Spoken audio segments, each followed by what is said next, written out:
बेफिक्र रहिए। जी जी नमस्ते। हाँ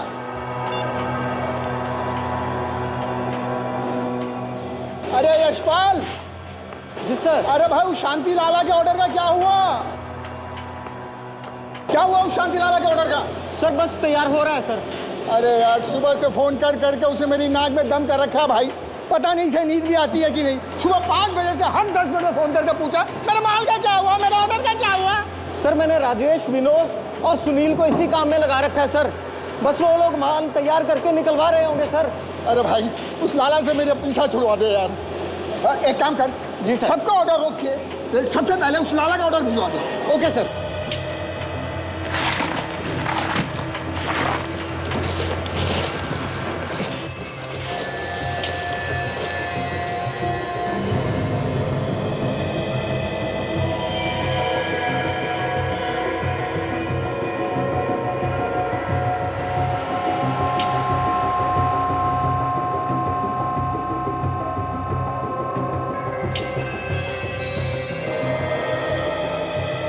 अरे राजेश भाई क्या हुआ, तुमने वो स्लैब क्यों छोड़ दिया?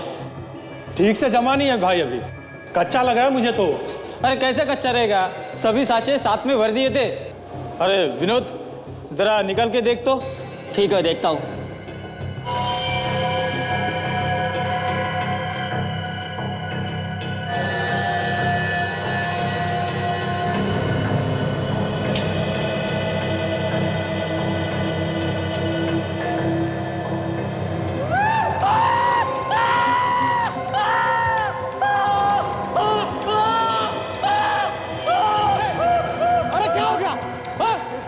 क्यों चिल्ला रहे हो? ये क्या शोर मचा रहे हो तुम सब लोग? ये क्या ऑर्डर कर रहा है? काम क्यों नहीं कर रहा इस तरफ?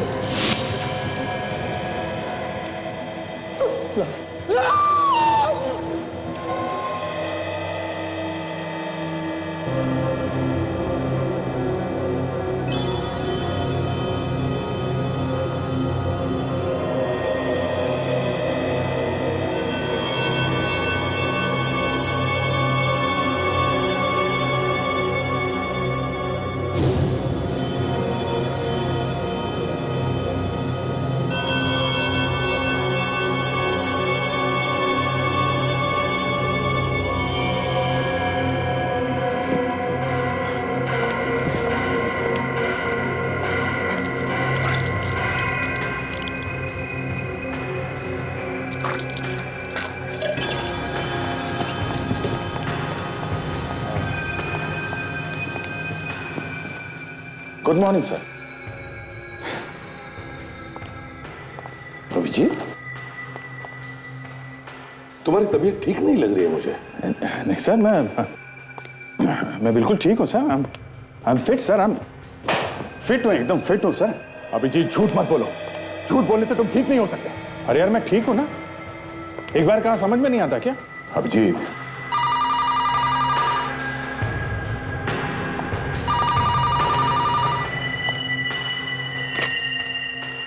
हेलो। हाँ इसी भी प्रद्युमन है। लाश मिली है? कौन सी आइस फैक्ट्री? ठीक है हम लोग आते हैं। आइस फैक्ट्री में लाश मिली है। आइस फैक्ट्री में तो एक मिनट, बर्फ में दब गई होगी ना सर? हाँ अभिजीत, लाश बर्फ में दबी है, लेकिन तुम हमारे साथ नहीं जाओगे अभिजीत। तुम यहीं पर रुको। देखो तुम्हें आराम की जरूरत है, चाहे तो कुछ दिनों के लिए छुट्टी ले लो। मैंने कहा ना सर, मैं बिल्कुल फिट हूं सर। मैं एसीपी साहब ठीक कह रहे हैं, तुम्हें आराम की जरूरत है, आराम कर लो तुम। हाँ मैं सब समझता हूं कौन सही कह रहा है और कौन गलत कह रहा है। अभिजीत तुम हम लोगों को गलत समझ रहे हो। सब समझ रहा हूं दया, सब समझ रहा हूं। एसीपी साहब मुझे सीआईडी से सस्पेंड कर रहे हैं और तुम इनकी हाँ में हाँ मिला रहे हो। बड़े दोस्त बनते हो तुम, हैं? ऐसी बात नहीं है अभिजीत। फिर कैसी बात है सर?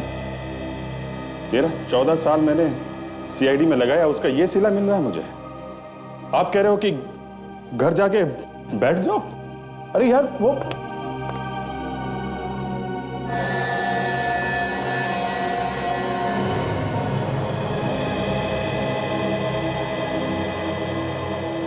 ठीक है सर, आप लोग जाइए, मैं रुकता हूं यहां पे। चलो दया।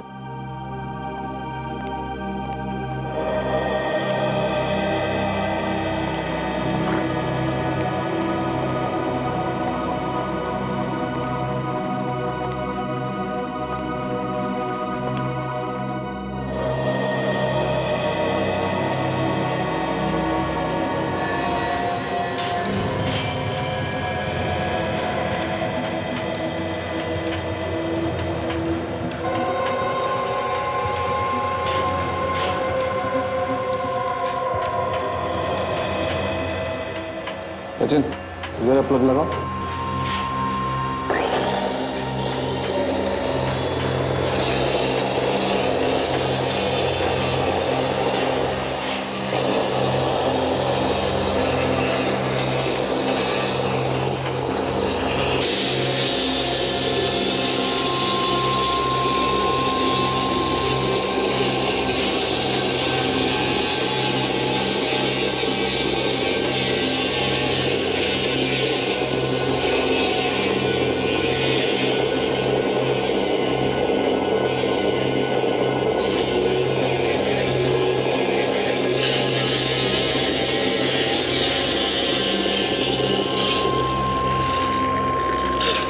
सचिन, बर्फ को संभाल कर तोड़ो। संभाल गया।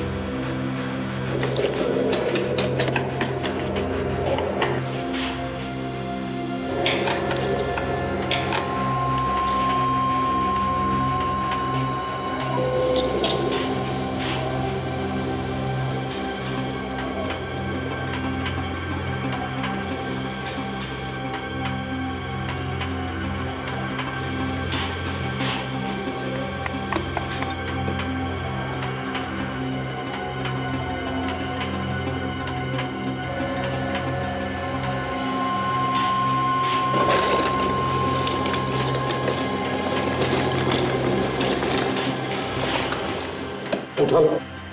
संभल के उठो, संभल के। सचिन,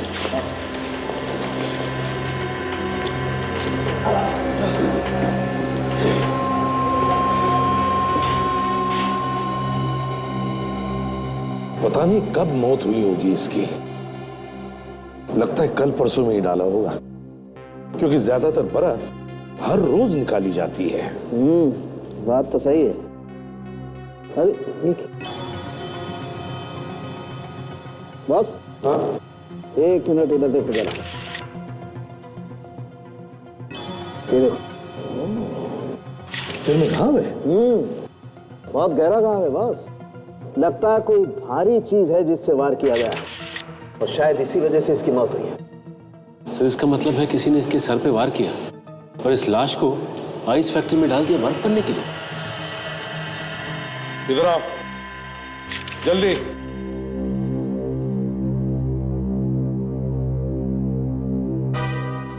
सब लोग देखो, देखो इस लाश को। पहचानते हो इसे? कौन है ये? नहीं सर, मालूम नहीं कौन है। ध्यान से देखकर बताओ। नहीं सर, हम नहीं पहचानते। तो फिर है कौन ये? आया कैसे यहाँ पर? लाश का चलकर अंदर आ गई? लाश कैसे चल सकती है सर? तो फिर? सर इसके कपड़ों में से ऐसा कुछ भी नहीं मिला है जिससे इसकी पहचान हो सके। बॉस, मैं लाश को फॉरेंसिक लैब ले जाता हूँ। ठीक है, जैसे कुछ पता चले मुझे बता दो। काजल, जरा गाड़ी का इंतजाम करो। सब लोग इधर आओ। सच सच बताओ।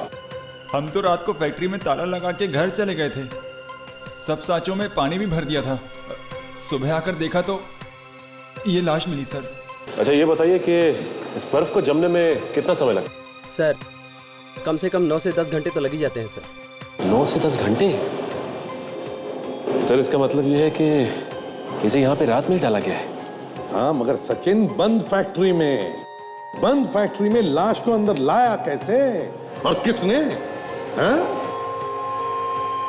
चाबी किसके पास होती है फैक्ट्री की? चाबी तो मेरे पास ही रहती है सर, और सुबह दरवाजा भी मैंने ही खोला है सर। चाबी तुम्हारे पास होती है, सुबह फैक्ट्री का दरवाजा भी तुमने ही खोला, तो फिर अब तुम बताओ किसने मारा इसे? मैं कुछ नहीं जानता सर, पर मैंने खून नहीं किया सर इसका। तुमने खून नहीं किया तो फिर किसने किया खून? मैं कैसे बताऊं सर? अच्छा, तो फिर ये बताओ, ये जो बर्फ की लादियां हैं जिस साचे में तैयार होती है, उस साचे में पानी कौन डालता है? कौन डालता है पानी? पानी तो हम चारों डालते हैं सर, यशवंत, राजेश, सुनील और मैं सर। सर हाँ, वॉचमैन बाहर खड़ा है, उससे भी पूछताछ करते सर। हाँ, उससे भी करते हैं। जाइए जरा वॉचमैन को लेकर आओ। सर। यशपाल, सुनील, राजेश और विनोद सर। विनोद, सच सच बता, यह आदमी कल रात को यहां पर आया था ना? उसके साथ तुम लोगों का झगड़ा हुआ और फिर तुम लोगों ने इसे मार डाला, हाँ या ना?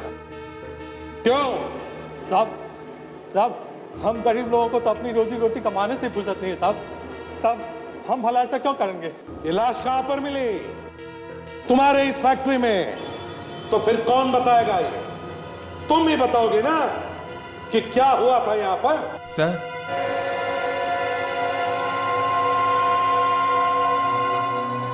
यहाँ के सिक्योरिटी गार्ड तुम ही हो? जी साहब, कल रात तुम भी थे ना ड्यूटी पे? हाँ साहब। तो फिर ये लाश फैक्ट्री के अंदर कैसे आई? मालूम नहीं साहब। मालूम नहीं, सबके पास एक ही जवाब है सर, ये सब के सब मिले हुए हैं। सच सच बताओ। देखो, तुम सब लोग किसी को तो बचाने की कोशिश कर रहे हो। कौन है वो? किसको बचा रहे हो तुम लोग? नहीं सर, हम लोग ऐसा क्यों करेंगे सर? अच्छा, पता तो चल ही जाएगा, समझे? सचिन, लाश की फोटो निकालो और सारे अखबारों में और टेलीविजन चैनल्स पर भेज दो। कोई ना कोई तो पहचानेगा। सर, हाँ, कोई भी अखबार, कोई भी न्यूज चैनल नहीं छोड़ा हमने जहां उस मरे हुए लड़के की फोटोज ना भेजी हो सर। अब देखना सचिन, कोई ना कोई जवाब तो जरूर आएगा।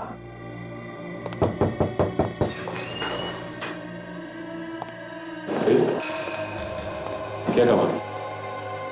जी, मेरा नाम उमंग है और मैं उस आइस फैक्ट्री का मालिक हूं। मुझे एसीपी साहब से मिलना है। उमंग, तो तुम हो उस आइस फैक्ट्री के मालिक जहां पर बर्फ के साथ साथ लाशें भी जमा की जाती है बर्फ में और बेची जाती है?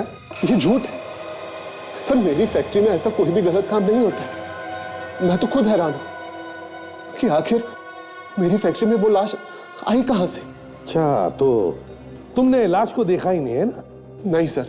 सचिन, जरा लाश का फोटो दिखाओ, शायद कुछ याद आ जाए। ये लाश आई कहां से? नहीं सर, इस आदमी को मैंने पहले कभी नहीं देखा।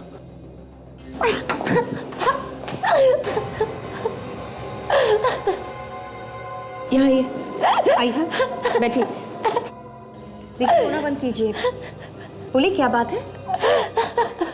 प्लीज बताइए, क्या बात है?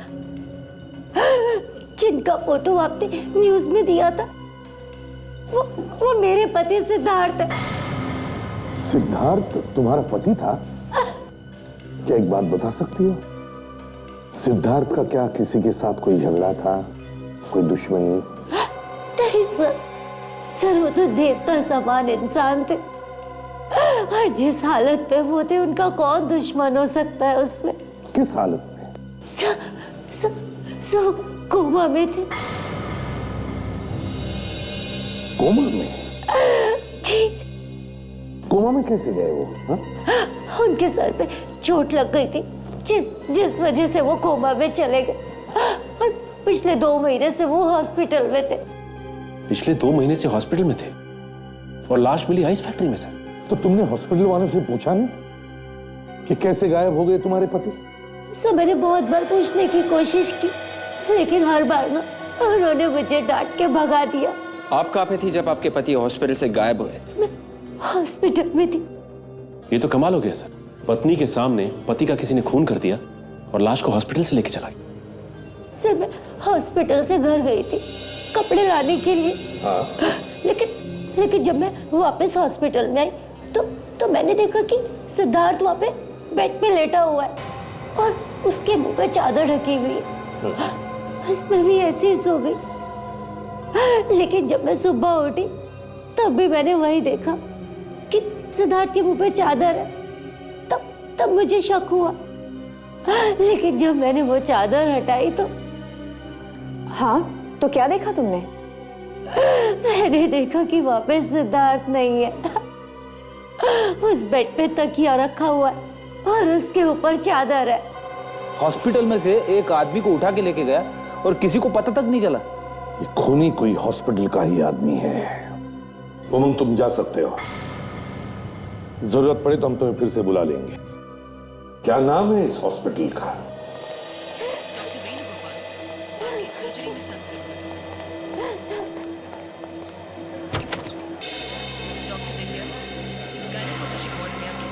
तुम फिर से यहाँ आ गई। हमने कहा ना कि हमें नहीं पता कि तुम्हारा पति कहाँ है। कैसे नहीं पता? इसका पति इसी हॉस्पिटल में एडमिट था ना। एक्सक्यूज मी, आप लोग कौन है? डॉक्टर करण, हम लोग सीआईडी से हैं। सीआईडी? तो तुम सीआईडी को भी यहाँ बुला लाई? डॉक्टर करण, तुम इस हॉस्पिटल के इंचार्ज हो और तुम सिद्धार्थ की ट्रीटमेंट कर रहे थे, है ना? जी हाँ, पर हम लोगों ने क्या किया है? सिद्धार्थ का खून, समझे? सिद्धार्थ का खून।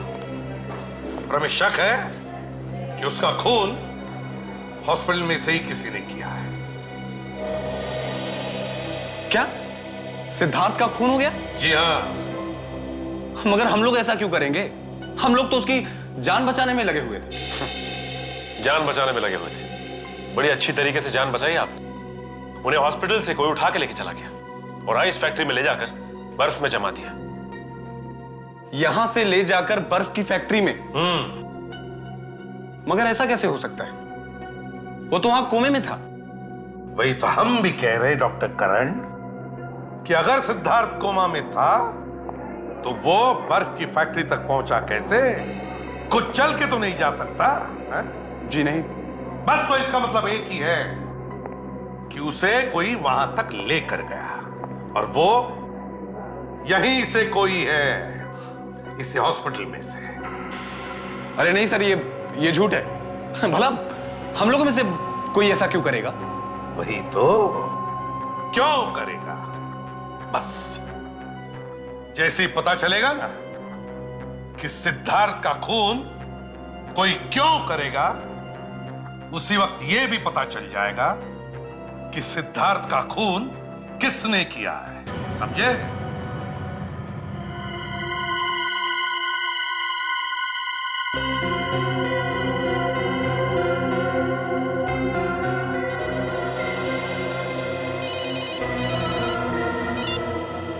हाँ जी कहिए।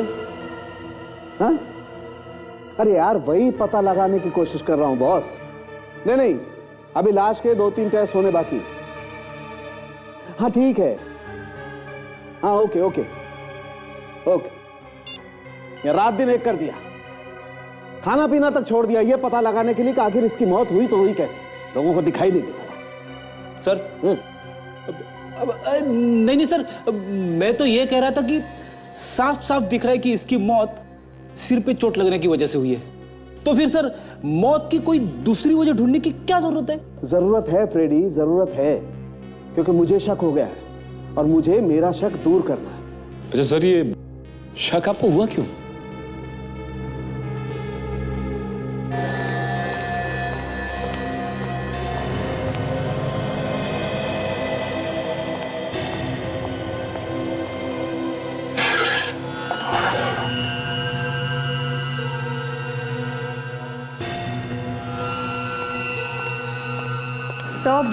मैं आपकी कुछ मदद करूं? डॉक्टर तारिका भी नहीं है, डॉक्टर सोनाली भी नहीं है।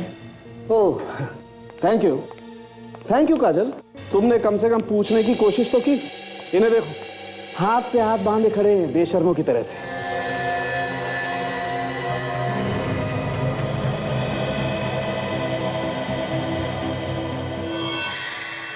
इसके फेफड़ों में से थोड़ा पानी निकाल के देखने की कोशिश करते हैं।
सचिन, इस आदमी के फेफड़ों में वही पानी है जो बर्फ बनाने के काम में आता है। बर्फ का पानी?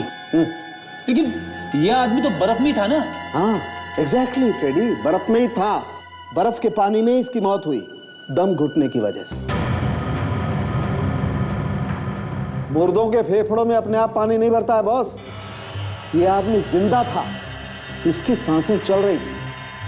जैसे जैसे इसकी सांसें चलती रही, वैसे वैसे बर्फ का पानी इसके फेफड़ों में भरता रहा। इसीलिए मैं कह रहा हूं सचिन, जब इस आदमी को बर्फ के पानी में फेंका गया, ये जिंदा था। खून हॉस्पिटल में हुआ है तो हॉस्पिटल में काम करने वाले सभी लोग फंसेंगे। हम तो ढूंढ निकालेंगे उसको जिसने खूनी की मदद करके सिद्धार्थ को ऊपर पहुंचाया, समझे? एसीपी सर, आप हमारी बात पर विश्वास कीजिए सर। हमारे लोगों में से किसी का हाथ नहीं है इस खून में। और सिद्धार्थ गायब है, ये बात भी हमें तब पता चली जब सिद्धार्थ की वाइफ नुपुर ने हमें बताया। मतलब ये किसी बाहर के आदमी का काम है, ये कहना चाहते हो? सर, मुझे तो ऐसा ही लगता है सर। ऐसा हो नहीं सकता डॉक्टर करण, ऐसा हो नहीं सकता।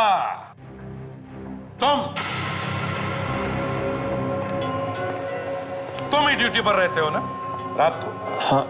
हाँ सर, मैं ही रहता हूँ। तो फिर एक 6 फुट के आदमी को कोई कंधे पे डालकर बाहर लेकर जाता है और तुमने देखा तक नहीं है? सर, मेरे रहते तो यहाँ कोई किसी को नहीं लेके गया बाहर।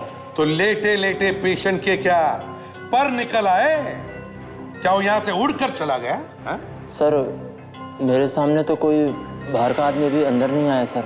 वाह, ना कोई अंदर से बाहर गया, ना कोई बाहर से अंदर आया, ना कोई उड़ के गया, ना कोई चल के गया। फिर भी महीनों से जो आदमी कोमा में था वो गायब हो गया। कैसे कैसे? खूनी अंदर का ही आदमी है सर। इन लोगों ने उसे कहीं छुपा दिया है। सर, कमरे में ऐसा कुछ भी नहीं मिला है जिससे खूनी के बारे में कोई सुराग मिल सके सर। कुछ भी नहीं मिला?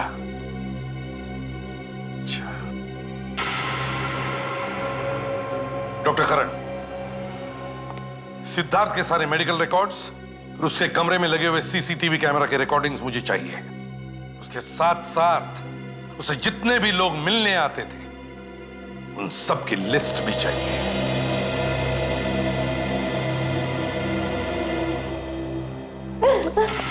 नुपुर जी, आप संभालिए अपने आप को और खूनी को पकड़वाने में हमारी मदद कीजिए। आप लोग जो कहेंगे वो मैं करने के लिए तैयार हूँ, लेकिन आप लोग मेरे पति के खूनी को मत छोड़ना, उसे सजा जरूर दिलवाना। सजा तो उसे हर हाल में होगी। आप सिर्फ इतना बताइए, हॉस्पिटल में जो लोग सिद्धार्थ से मिलने आते थे उनमें से कोई गड़बड़ लग रहा था आपको?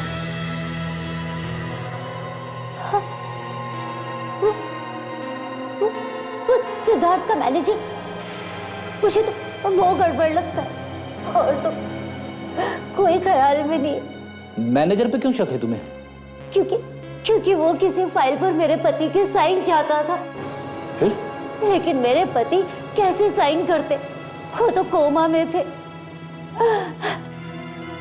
तो साइन मैंने ही कर दिए, लेकिन साइन हो जाने के बाद भी ना वो वहां से गया नहीं, वो वहीं पर बैठा रहा और मेरे पति को घूर रहा था वो।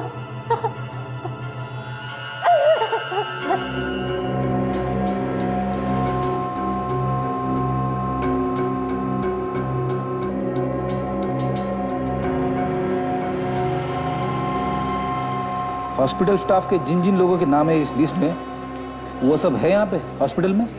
सर, एक लड़का नहीं है, मोहन। मोहन? हाँ साहब, वो भी यहाँ पे वार्ड में था। कहाँ गया? पता नहीं साहब, काफी दिन से दिखाई नहीं दिया। वो अचानक गायब हो गया साहब। गायब हो गया? हाँ साहब। ये बात तुमने हमें पहले क्यों नहीं बताई?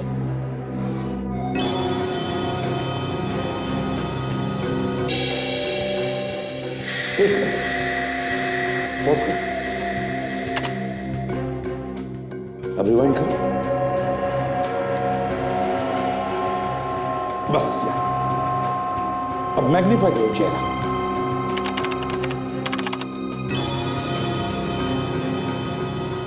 अब प्ले करो।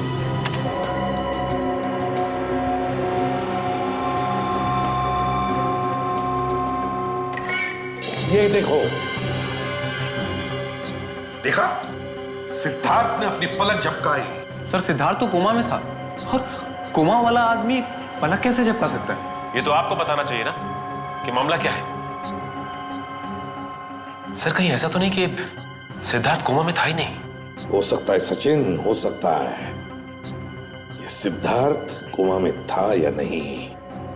अगर ये कोमा में नहीं था तो ये भी पता लगाना पड़ेगा कि वो हॉस्पिटल से अपने आप कपड़े बदलकर आइस फैक्ट्री में क्यों गया। सर, हॉस्पिटल में से एक वार्ड बॉय गायब है, मोहन नाम है उसका। क्यों डॉक्टर करे, हमें पहले क्यों नहीं बताया आपका एक वार्ड बॉय गायब है? सर, वार्ड बॉय मोहन गायब नहीं है। वो यहाँ 4-5 महीने की ट्रेनिंग के लिए आया था और ट्रेनिंग पूरी होते ही वो चला गया। कहाँ गया, आपको कुछ मालूम है? जी, पता नहीं। ठीक है, तो इस वार्ड बॉय मोहन का फोटोग्राफ चाहिए हमें, समझे? और इस सिद्धार्थ के मैनेजर प्रदीप से मिलना होगा। क्या हुआ मैनेजर साहब, ऐसे मुंह लटकाए क्यों बैठे हो? लगता है मैनेजर साहब की तबीयत खराब हो गई। तबीयत? मेरी तबीयत को क्या हुआ? हम ओके? सर में दर्द होगा सर। दर्द सर में? नहीं, ठीक है बिल्कुल। सिर में भी दर्द नहीं, तबीयत भी ठीक ठाक है, तो फिर अपने मालिक का खून करके यहाँ छुप कर बैठा है ना? सिद्धार्थ साहब का खून मैंने? हाँ, तुमने। तुम ही जाते थे ना उनसे मिलने के लिए बार बार हॉस्पिटल में? हाँ सर, मैं जाता था हॉस्पिटल सिद्धार्थ साहब से मिलने। तो एक दिन मौका पाके अपने मालिक का खून कर दिया और उसकी लाश को फेंक दिया आइस फैक्ट्री में, है ना? मैं तो सिर्फ सिद्धार्थ साहब के लिए हॉस्पिटल जाता था, क्योंकि वो चाहते थे मैं उनके पास रहूं। चाहते थे का मतलब? वो तो कोमा में थे, है ना? नहीं सर, सिद्धार्थ साहब कोमा में नहीं थे। अगर सिद्धार्थ साहब कोमा में नहीं थे तो क्या वो हॉस्पिटल में लेटकर कोमा में पड़े रहने का नाटक कर रहे थे? हाँ? सर, ये तो मुझे बिल्कुल नहीं मालूम। I really don't know. तो फिर क्या मालूम है तुम्हें? सर, मैं इतना जानता हूं कि एक दिन शाम को मैं सिग्नेचर लेने गया कुछ पेपर्स पे उनके। उस वक्त वहां पे नुपुर मैडम भी मौजूद थे। नुपुर मैडम ने कहा कि सिद्धार्थ साहब कोमा में है और सिग्नेचर वो कर देंगे। मगर मैंने देखा कि सिद्धार्थ साहब मुझसे कुछ कहना चाहते थे। क्या कहना चाहते थे? तुमने पूछने की कोशिश नहीं की? मैंने पूछने की बहुत कोशिश की सर, मगर नुपुर मैडम की वजह से वो कुछ कह नहीं पा रहे थे। मगर एक दिन नुपुर मैडम जैसे ही वॉशरूम गई, उन्होंने मुझे एक पेपर निकाल के दिया। पेपर? कैसा पेपर? क्या था उसमें? सर, नक्शा है किसी चीज का।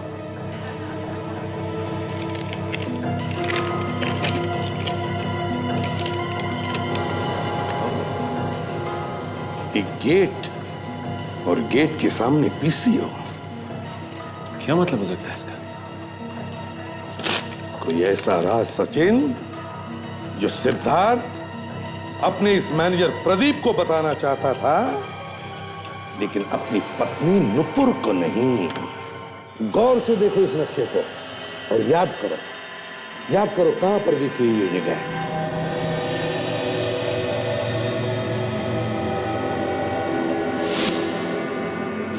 मुझे कुछ कुछ याद आ रहा है सर। क्या याद आ रहा है? ये उसी आइस फैक्ट्री का गेट है जहां से हमें लाश मिली थी। Very good Freddy. लेकिन फ्रेडी, मुझे लगता है ये नक्शा आइस फैक्ट्री का नहीं, पीसीओ का है। पीसीओ का? हाँ फ्रेडी, हम जब भी कभी किसी छोटी जगह का नक्शा बनाते हैं तो उसके आसपास जो भी कोई बड़ी जगह हो, कोई लैंडमार्क हो, उसका रेफरेंस देते हैं। तो इसका मतलब है ये नक्शा उस आइस फैक्ट्री का नहीं, पीसीओ का है।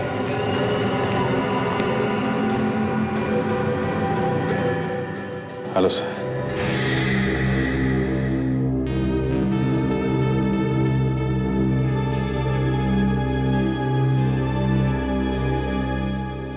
तुम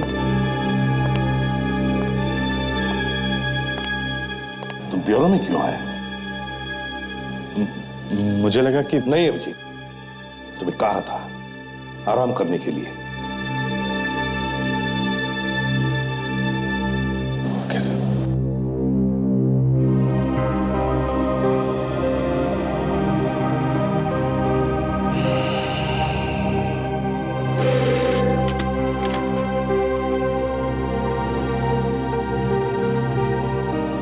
सर, हॉस्पिटल से फैक्स आया सर। उस वार्ड बॉय मोहन के बारे में सब जानकारी है इसमें। मोहन?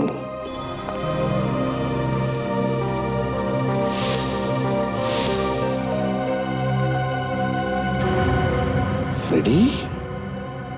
फ्रेडी, ये तो राजेश है, राजेश, जो आइस फैक्ट्री में काम करता है। मतलब सर, ये राजेश मोहन बन के हॉस्पिटल में भी वार्ड बॉय का काम करता था? हाँ फ्रेडी, ये वही है, राजेश उर्फ मोहन। और सिद्धार्थ का खून भी इसी ने किया है, इसी ने किया है। सचिन, काजल, तुम लोग पीसीओ में जाओ, और फ्रेडी तुम और विवेक उठाओ इस राजेश को। Yes sir.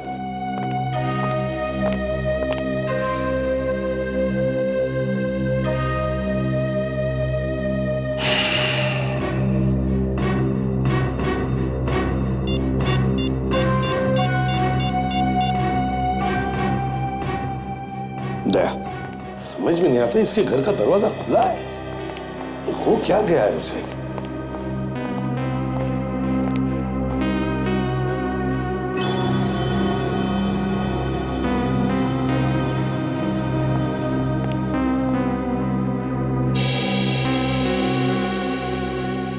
अभिजीत,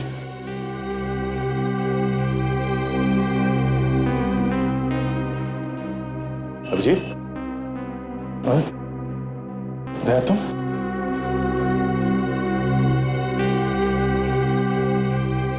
क्या हो गया तुम्हें?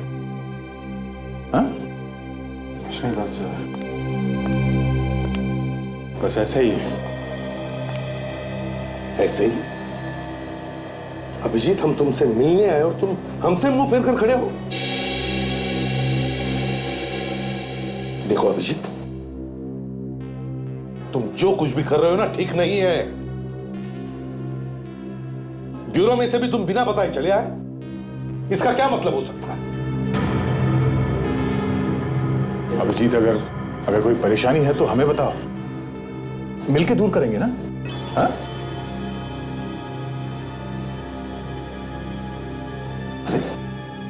अरे हुआ क्या है अभिजीत? हमने तुम्हारा ऐसा क्या बिगाड़ा है जो तुम हमसे बात नहीं करना चाहते? मुंह पे ताला लगा लिया? ये बात आप खुद जानते हैं सीपी साहब। क्या? मैं खुद जानता हूं? मतलब साफ है सर, अब आपके दिल में अभिजीत के लिए प्यार खत्म हो गया है। क्या?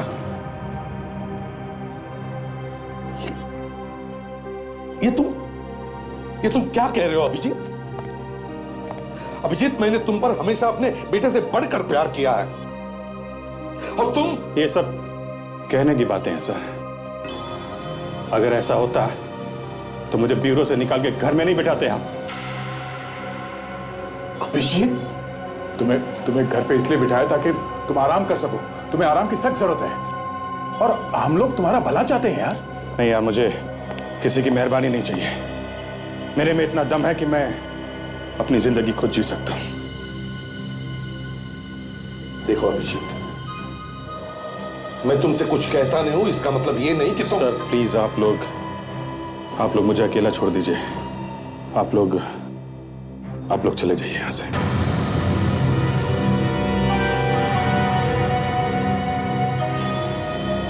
ठीक है अभिजीत,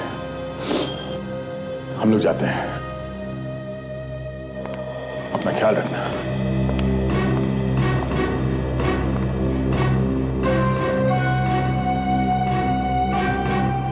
देखो अभिजीत, अगर हमारी जरूरत पड़े तो याद करना, हम तुम्हारे आसपास ही रहेंगे। शायद उसकी जरूरत कभी नहीं पड़ेगी। ठीक है।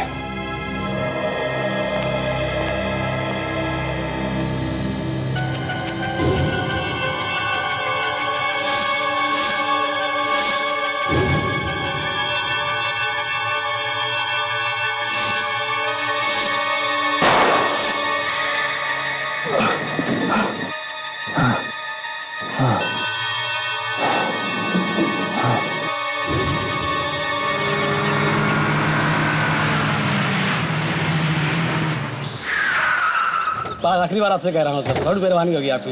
Okay sir, thank you sir. 2 रुपये होना सर? 2 रुपये। Thank you sir.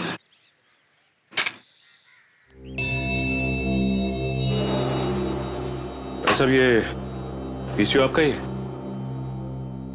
साहब आम खाने आए हैं, पेड़ गिनने।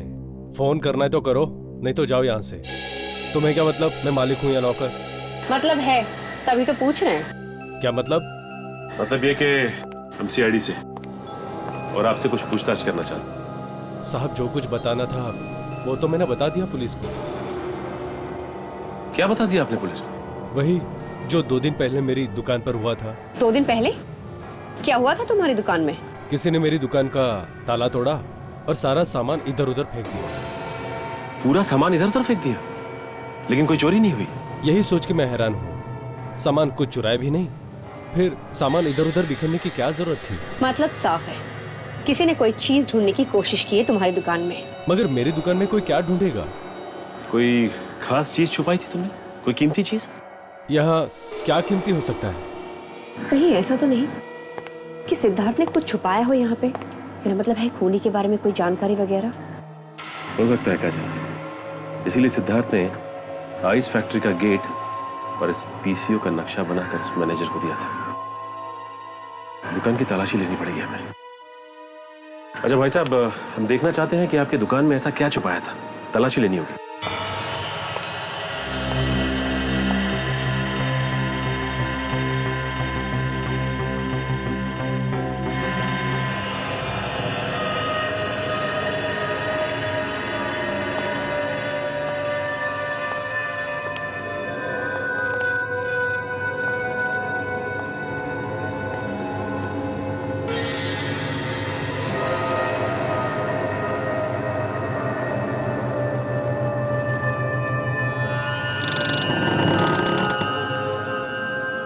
राजेश, चुपचाप बाहर आ जा।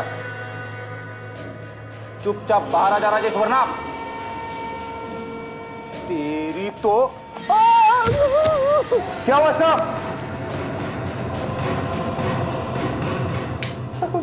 सर आप ठीक तो हो ना? बाप रे, पता नहीं क्या डाल के रखा है कमरे के बीच में।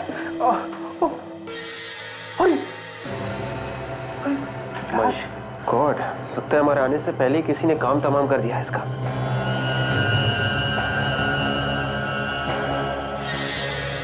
उल्टे से चाकू से मारा है, मगर चाकू कहाँ है?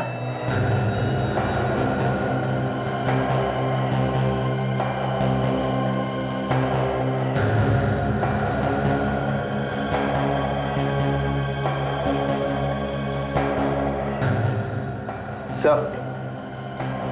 हाँ विवेक, ये देखिए सर।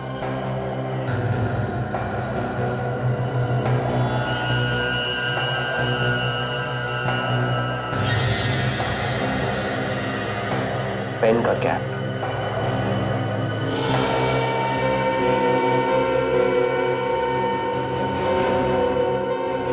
सर इसके पास तो पेन नहीं है, फिर ये कैप किसका हो सकता है? खूनी का। सिद्धार्थ अगर कोमा में नहीं था तो फिर वो कोमा में पड़े रहने का नाटक क्यों कर रहा था? मैं बताती हूँ। सुरेखा जी आप? मैं नूपुर और सिद्धार्थ के बारे में बताने आई। नूपुर और सिद्धार्थ के बारे में? क्या क्या जानती हैं आप उन दोनों के बारे में? नूपुर ने ही खून किया है सिद्धार्थ का। नूपुर ने? जी हाँ। सुरेखा जी ये आप कैसे कह सकती हैं? नूपुर जिस टीवी शो में काम कर रही थी उसका नाम है माँ एक्सचेंज और उस शो की मैं होस्ट हूँ। उस शो में 2 हफ्ते के लिए 2 माएँ अपना घर बदलकर दूसरे के घर में जाती हैं। तो आप भी देखें कैसे एक नए परिवार और नए रिश्तों के साथ जूझती है एक माँ। ये दिखाने के लिए हम 24 घंटे उन पे नजर रखते हैं। कौन क्या कर रहा है इसकी रिकॉर्डिंग चलती रहती है। फिर? नूपुर हमारी पहली कंटेस्टेंट थी जिसका एपिसोड सोनी एंटरटेनमेंट टेलीविजन पे आने वाला था 12 और 13 जनवरी को। लेकिन हमारे भी कुछ नियम हैं, उनका पालन नहीं कर पाई वो। क्या क्या नियम होते हैं आपके इस शो के? माँ एक्सचेंज के शो के रूल्स के अनुसार जब एक माँ घर बदलती है तो इसे पूरे रूप से अपने नए घर में रहना पड़ता है और बाहर की दुनिया से सारा कांटेक्ट छोड़ना पड़ता है। लेकिन रिकॉर्डिंग के दौरान हमने देखा कि नूपुर किसी से बात कर रही है फोन पर। इसीलिए हमें उसे इस प्रोग्राम से निकालना पड़ा। अब इसकी जगह दूसरा एपिसोड दिखाया जाएगा। तो क्या सुरेखा जी आप हमें बता सकती हैं नूपुर क्या बात कर रही थी फोन पर? नूपुर अपने पति सिद्धार्थ का खून कराने की बात कर रही थी फोन पर। सिद्धार्थ का खून करने की बात कर रही थी? जी हाँ। तो फिर सुरेखा जी आपके पास तो वो टेप तो होगी ना जिसमें ये रिकॉर्डिंग हुई होगी? नहीं, वो टेप हमने उसके पति सिद्धार्थ को दे दिया।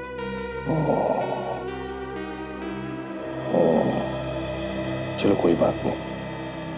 थैंक यू वेरी मच, आपने हमारी बहुत बड़ी मदद की है। नहीं, इसमें थैंक यू कहने की क्या जरूरत है, ये तो मेरा फर्ज था।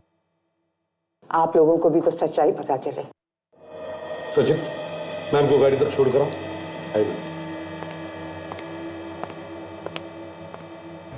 अब समझ में आया। जैसे ही वो सिद्धार्थ ने टेप देखा वो टेंशन में आया और उसका एक्सीडेंट हो। हाँ सर, उसने मौके का फायदा उठाया और कोमा में जाने का नाटक किया सर। पर सर वो टेप अब है कहाँ? सर हो सकता है सिद्धार्थ ने वो टेप कहीं छुपा दिया हो। सिद्धार्थ ने वो टेप उस पीसीओ में छुपा के रखा था जिसका नक्शा बनाकर उसने अपने मैनेजर को दिया था। एक बार ये टेप हमारे हाथ में आ जाए ना तो पता चलेगा नूपुर किसके साथ फोन पर बात कर रही थी, सिद्धार्थ के खून के बारे में।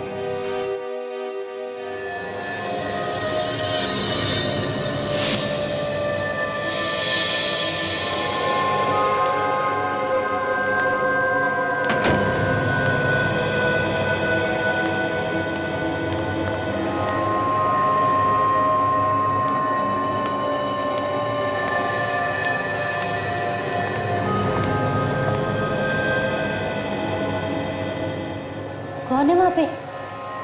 हाँ, कौन है वहां पे? देखो तुम जो भी हो ना, सामने आ जाओ वरना मैं शोर मचा दूंगी।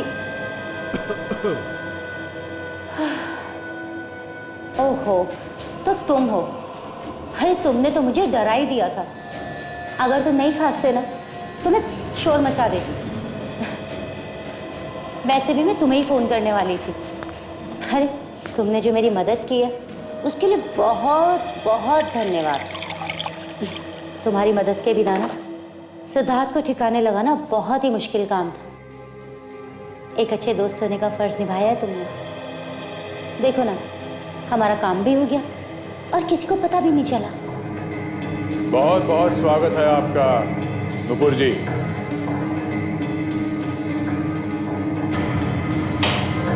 आपको तो अवार्ड मिलना चाहिए। हाँ, बहुत बहादुरी का काम किया आपने। अपने पति का खून किया, भाई वाह।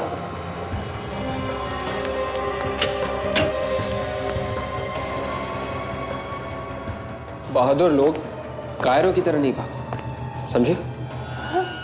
बाप चाहे कितना भी छुपा लो, एक न एक दिन सुबह पे आ ही जाता है, जैसे तुम्हारे सुबह पे आ गया।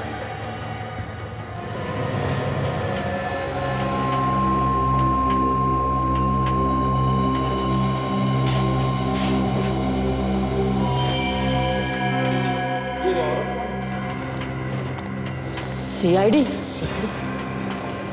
बताओ तुम्हारे साथ कौन मिला हुआ है खून में?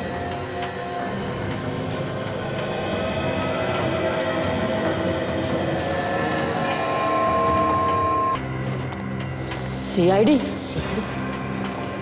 बताओ तुम्हारे साथ कौन मिला हुआ है खून में?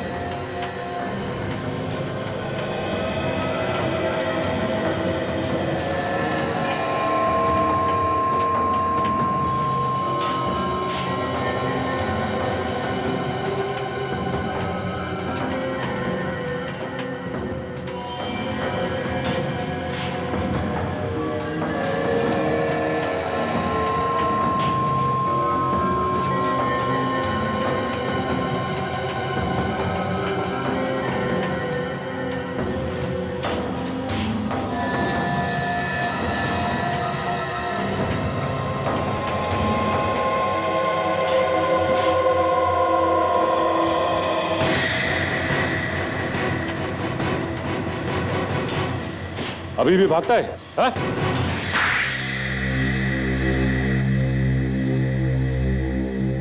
समझ में नहीं आता ये दुख पकड़े जाने का है या फिर किए के पछतावे का? दोनों का ही दुख है सर। खून करने का भी दुख है और पकड़े जाने का तो है ही। ये तुम्हें कैसे मालूम पड़ा फ्रेडी? दोनों आंखों से आंसू बह रहे सर। हाँ, ये बात तो है, ये बात तो है। अब रोना धोना बंद करो, तो सच सच बताओ, बताओ क्यों मारा तुमने अपने पति सिद्धार्थ को? पति मत कहिए उसे मेरा, वो तो सिर्फ नाम का पति था, असलियत में तो वो हैवान था, हैवान। अपने पति को हैवान कह रही हो? शर्म नहीं आती तुम्हें? हैवान को हैवान बोलने में कैसी शर्म? अरे दिन रात मारता रहता था वो मुझे, उसने मेरी जिंदगी हराम कर दी थी। पर वजह क्या थी तुम्हें मारने की? क्या मालूम, बिना बात के मारना पीटना शुरू कर देता था। मैं तो बहुत दिनों से रास्ता ढूंढ रही थी, उससे छुटकारा मिल जाए। और इसलिए तुमने अपने दोस्त उमंग को अपने प्लान में मिला लिया, राजेश को पैसे का लालच दिखाया और उसे वार्ड बॉय बनाकर हॉस्पिटल में भेज दिया, है ना? हॉस्पिटल में सिद्धार्थ को मारना आसान नहीं था। राजेश ने उसे वहां से निकालने में तुम्हारी मदद की। तुम दोनों को मालूम था ना कि सिद्धार्थ कोमा में नहीं है? जब सिद्धार्थ मैनेजर को नक्शा बना के दे रहा था उस टेप का, तब मैंने उसे देख लिया था। वही टेप ना जिसमें तुम्हारी और उमंग की बातें रिकॉर्ड है सिद्धार्थ का खून करने के बारे में। हाँ, मगर वो मैनेजर बेवकूफ निकला। वो सिद्धार्थ की बात को समझ ही नहीं सका। और जैसे ही तुम्हें टेप मिला, तुमने सिद्धार्थ का काम तमाम कर दिया। तुमने सिद्धार्थ के सर पे वार करके उसे बेहोश किया और फिर राजेश की मदद से हॉस्पिटल से बाहर निकाला उसे। हाँ, हाँ। पर लाश को आइस फैक्ट्री में छुपाने की बेवकूफी क्यों की तुम लोगों ने? हा? उसे कहीं और भी तो फेंक सकते थे। लाश बाहर फेंकने का वक्त ही नहीं मिला। दो खून किए तुम लोगों ने, अब जेल में सड़ते बैठना, फांसी होगी तुम्हें। ले जाओ इन्हें।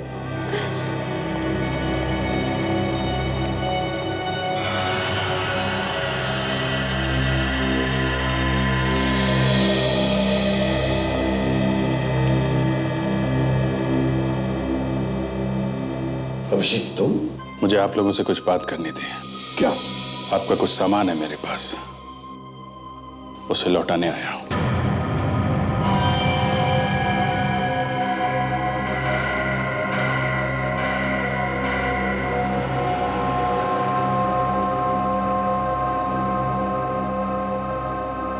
ये तुम क्या कर रहे हो अभिजीत? कुट कुट के जीने से अच्छा है सर कि मैं सीआईडी ही छोड़ दूं। तुम सीआईडी छोड़ रहे हो? जी हाँ। अभिजीत घर जाओ और जरा ठंडे दिमाग से सोचो। अब मुझे और कुछ भी नहीं सोचना है। अभिजीत, 13 साल हो गए मुझे सीआईडी में काम करते हुए, तुम्हारे साथ काम करते हुए। मैंने आज तक कभी तुमसे कुछ नहीं मांगा, मगर आज मांग रहा हूं।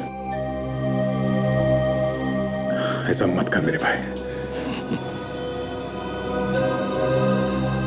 ये मैं अपने आप नहीं कर रहा हूं दया। एसीपी साहब और तुम दोनों चाहते हो ना कि मैं सीआईडी में काम ना करूं? हमने कब कहा है कि तुम सीआईडी में काम मत करो? और क्या, घर में जाके बैठो? घर में क्या मतलब निकालूं इसका मैं सर? अभिजीत जरा समझने की कोशिश करो। मेरा कहने का मतलब ये नहीं था। मैं चाहता हूं कि तुम जाकर के थोड़ा आराम करो, क्योंकि तुम्हारी तबीयत ठीक नहीं है इसलिए। और मैं बार बार यही कह रहा हूं सर कि मैं ठीक हूं, मैं ठीक हूं सर। नहीं अभिजीत, तुम्हारी तबीयत ठीक नहीं है। तुम्हें आराम और इलाज की जरूरत है। बीमार तो आप लोगों ने मुझे कर दिया है।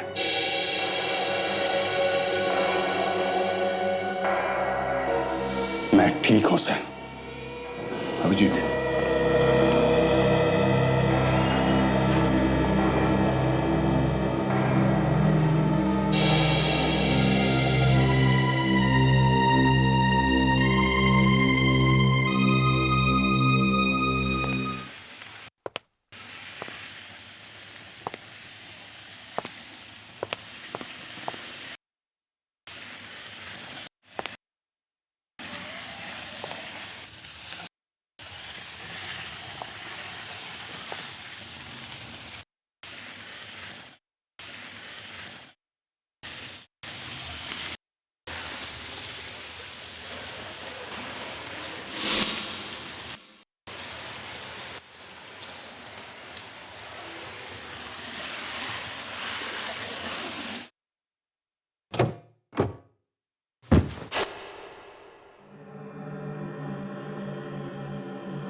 Thank you.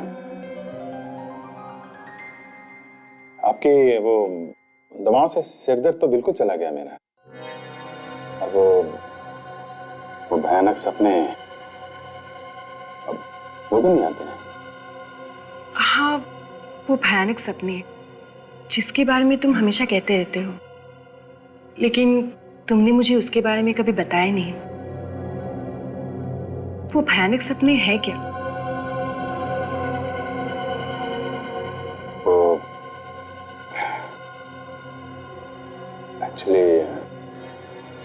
देखो अभिजीत, मुझ पे भरोसा रखो।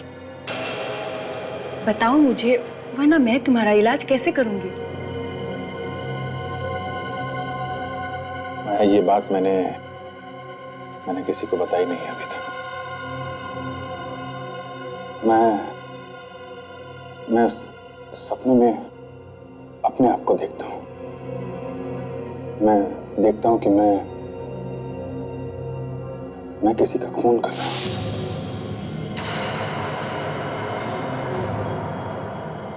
वो भी एक सीआईडी ऑफिसर की तरह नहीं, एक अपराधी की तरह। तुम जानती हो कि मुझे पुरानी बातें याद नहीं रहती।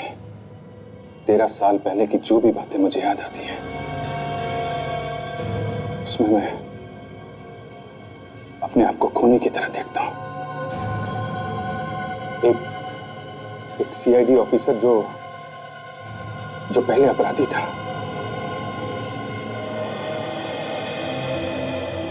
ओके, तो ये बात है। फिक्र मत करो, सब कुछ ठीक हो जाएगा। मैं तुम्हारे साथ हूं। मुझे अपना दोस्त समझो।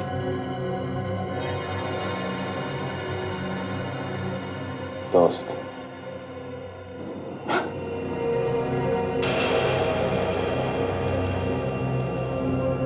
I'm sorry माया, पर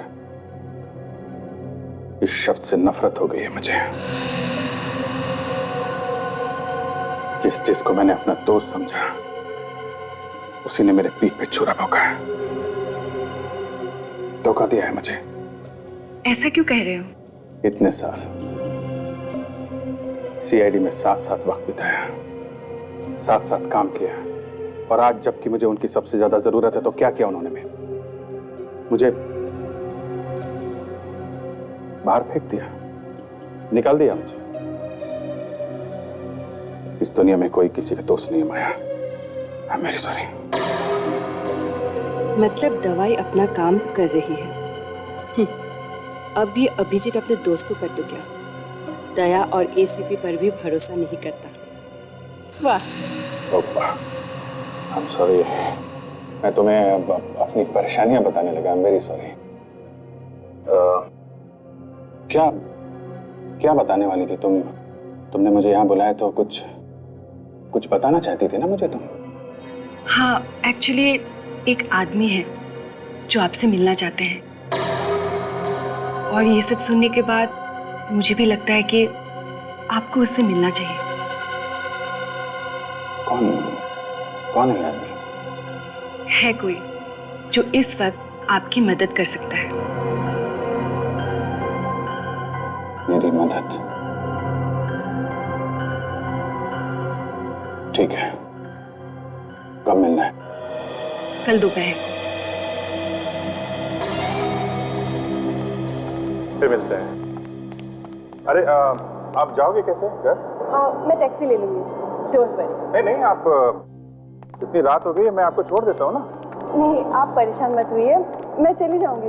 नहीं, परेशानी की क्या बात है, मैं आपको छोड़ देता हूँ, आइए प्लीज। थैंक्स।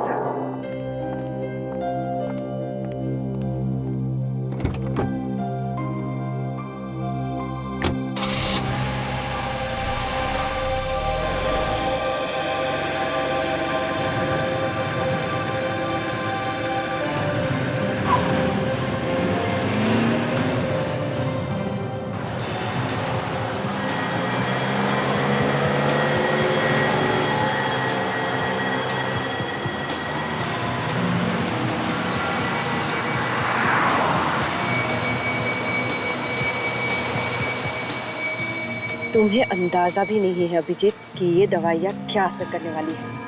अगर सब हमारे प्लान के हिसाब से चला तो तुम अपने हाथों से सीआईडी को बर्बाद कर दोगे।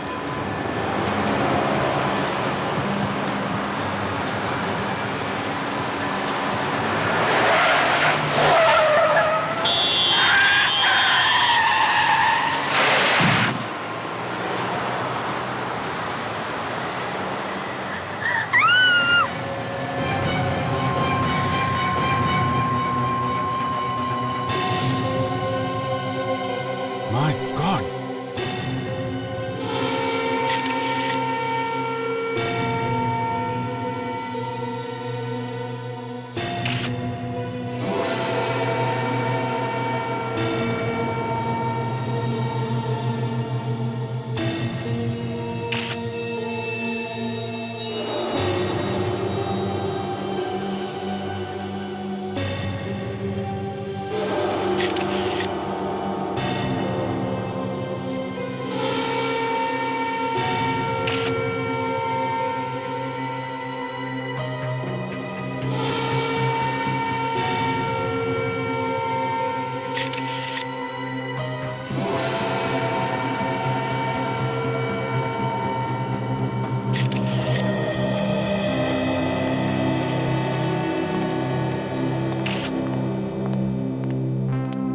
सर शरीर अभी भी गर्म है, शायद थोड़ी देर पहले मौत हुई है, और उसके गर्दन पे रस्सी का निशान है, लगता है गला घोट के मारा गया, और इसके पास कोई ऐसी चीज है नहीं जिससे पता चल सके कि यह है कौन। वैसे अभिजीत, तुम तो जानते नहीं हो ना इस आदमी को।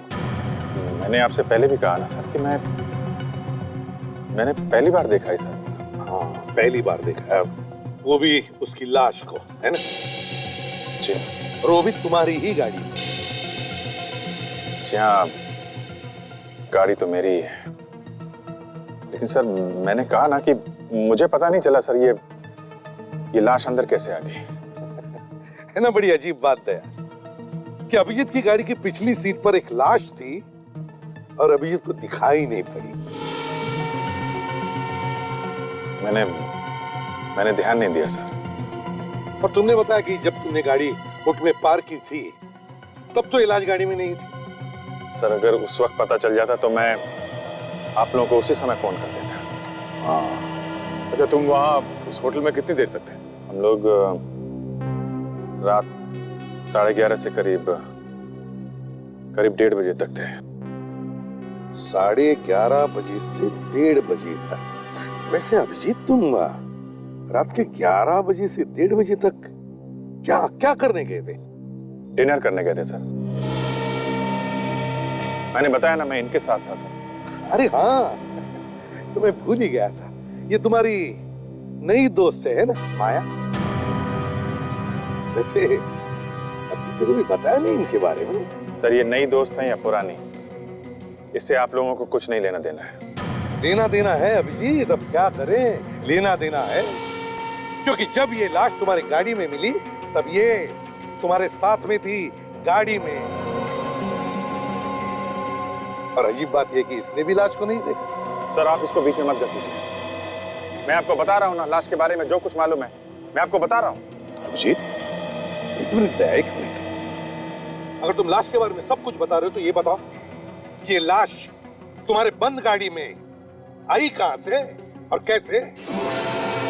सर वो हो सकता है कि गलती से कार खुली रह गई हो और किसी ने लाश उसमें रख दी। अरे अभिजीत, तुम तो एक सीआईडी ऑफिसर रह चुके हो और इतनी बड़ी गलती? उसका तुम पता लगा ही लेंगे। लाश को फॉरेंसिक लैब भेज दो, हम ब्लूनी इंटरनेशनल होटल चलते हैं। Yes sir.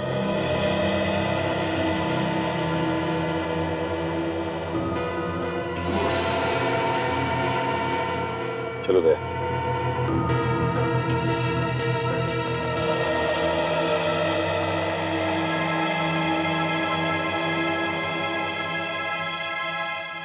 इस फोटो को ध्यान से देखिए, बताइए इस आदमी को आपने कहीं देखा है? आप में से किसी ने? ध्यान से देखिए। नहीं सर। आपने देखा है? आपने? मैनेजर साहब आप बताइए, आपने देखा है इस आदमी को? जी नहीं, मैंने इसे कभी नहीं देखा सर। सर आपको कोई गलतफहमी हो रही है।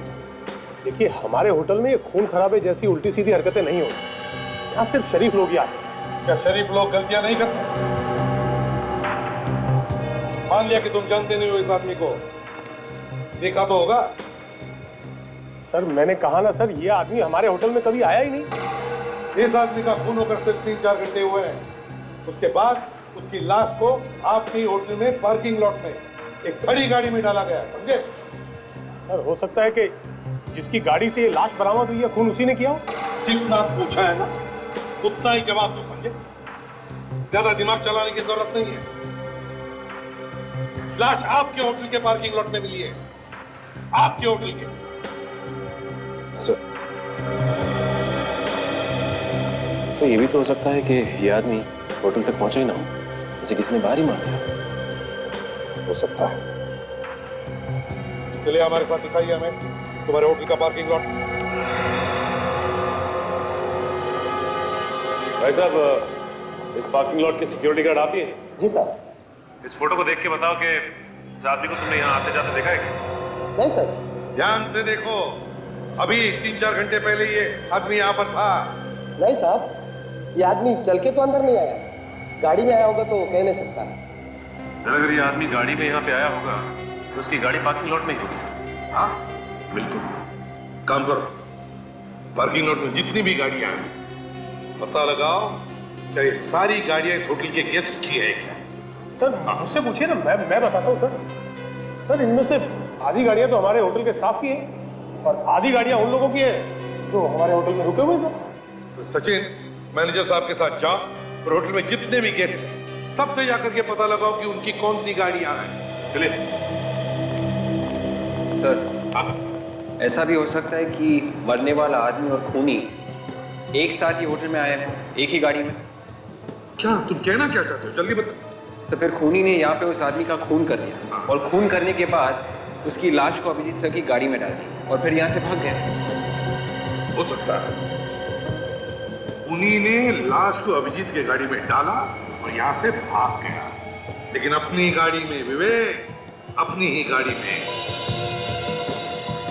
होटल के अंदर जितनी भी गाड़ियां आती जाती हैं उन सब के नंबर नोट करते हो तुम? हाँ साहब, सब कुछ लिखा हुआ है। विवेक रजिस्टर चेक करो, देखो पिछले 3-4 घंटों में कितनी और कौन सी गाड़ियां अंदर बाहर।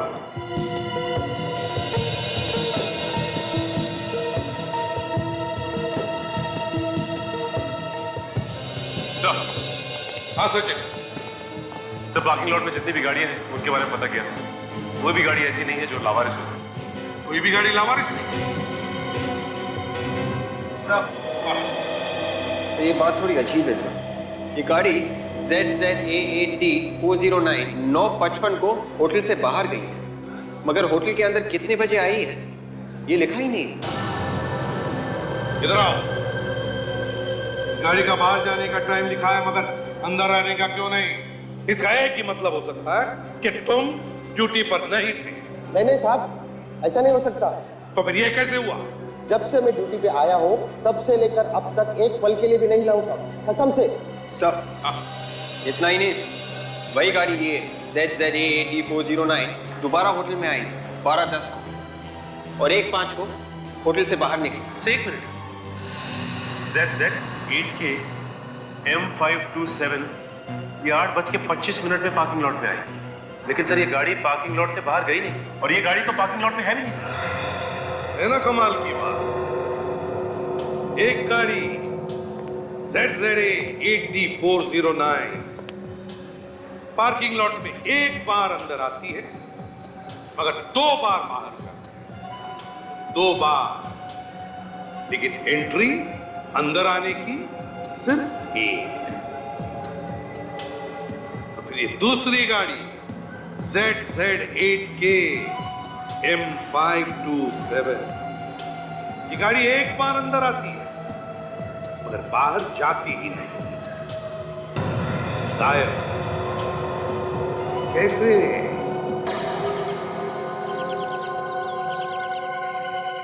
और कितनी देर इंतजार करना पड़ेगा? कब आएगा वो आदमी? अब बस आता ही होगा।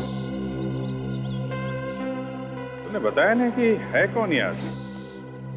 और वो आने ही वाला है, आप खुद ही पूछ लेना। अच्छा, कम से कम ये तो बता दो करता क्या है और मुझसे क्यों मिलना चाहता है? एक्चुअली सब कुछ वही बताएगा।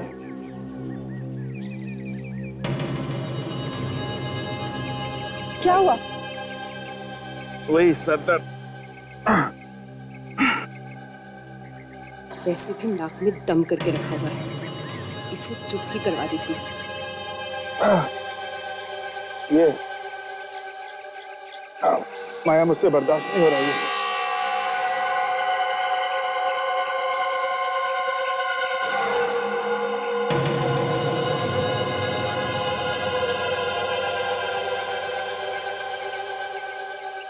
ये लीजिए, ये दवाई ले लीजिए, ठीक हो जाएगा।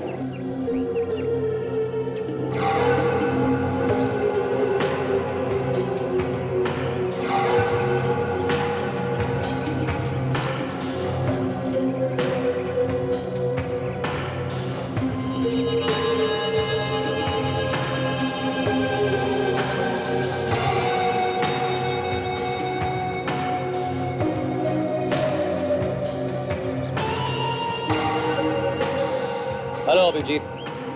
हेलो, कौन हो तुम?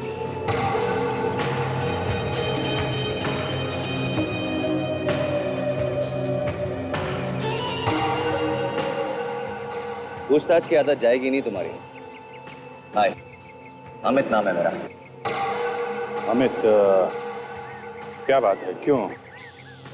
क्यों मिलना चाहते हो मुझसे तुम? माया ने मुझे बताया कि पिछले दिनों तुम्हारे साथ क्या हुआ। सुनकर बहुत तकलीफ हुई। सालों की सीआईडी की वफादारी काम नहीं आई तुम्हारी। उन्हीं लोगों ने तुम पर शक किया जिन पर तुमने सबसे ज्यादा भरोसा किया। माया, मैंने तुम्हें दोस्त होने के नाते ये सब बताया, पर तुम सारी दुनिया में ढिंडोरा पीट रही हो। हैं? अभिजीत, ये मेरे भाई हैं। आप इन पे पूरा भरोसा कर सकते हैं। ये सिर्फ आपकी मदद करना चाहते हैं। हाँ अभिजीत, मेरे पास तुम्हारे लिए एक बहुत बड़ी ऑफर है। ऑफर? मैं कुछ समझा नहीं। एक ऐसा ऑफर जिसमें तुम उन सीआईडी के सभी लोगों से बदला ले सकते हो जिन्होंने तुम्हारा भरोसा तोड़ा है। पर तुम्हें मेरी इतनी चिंता क्यों है? हा? तुम क्यों कर रहे हो ये सब मेरे लिए? मैं कुछ नहीं करने वाला।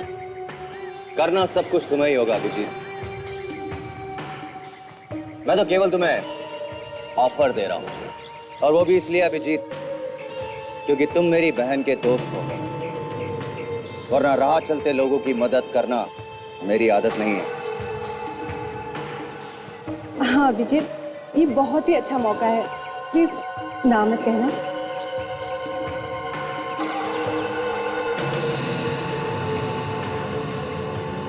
नहीं मतलब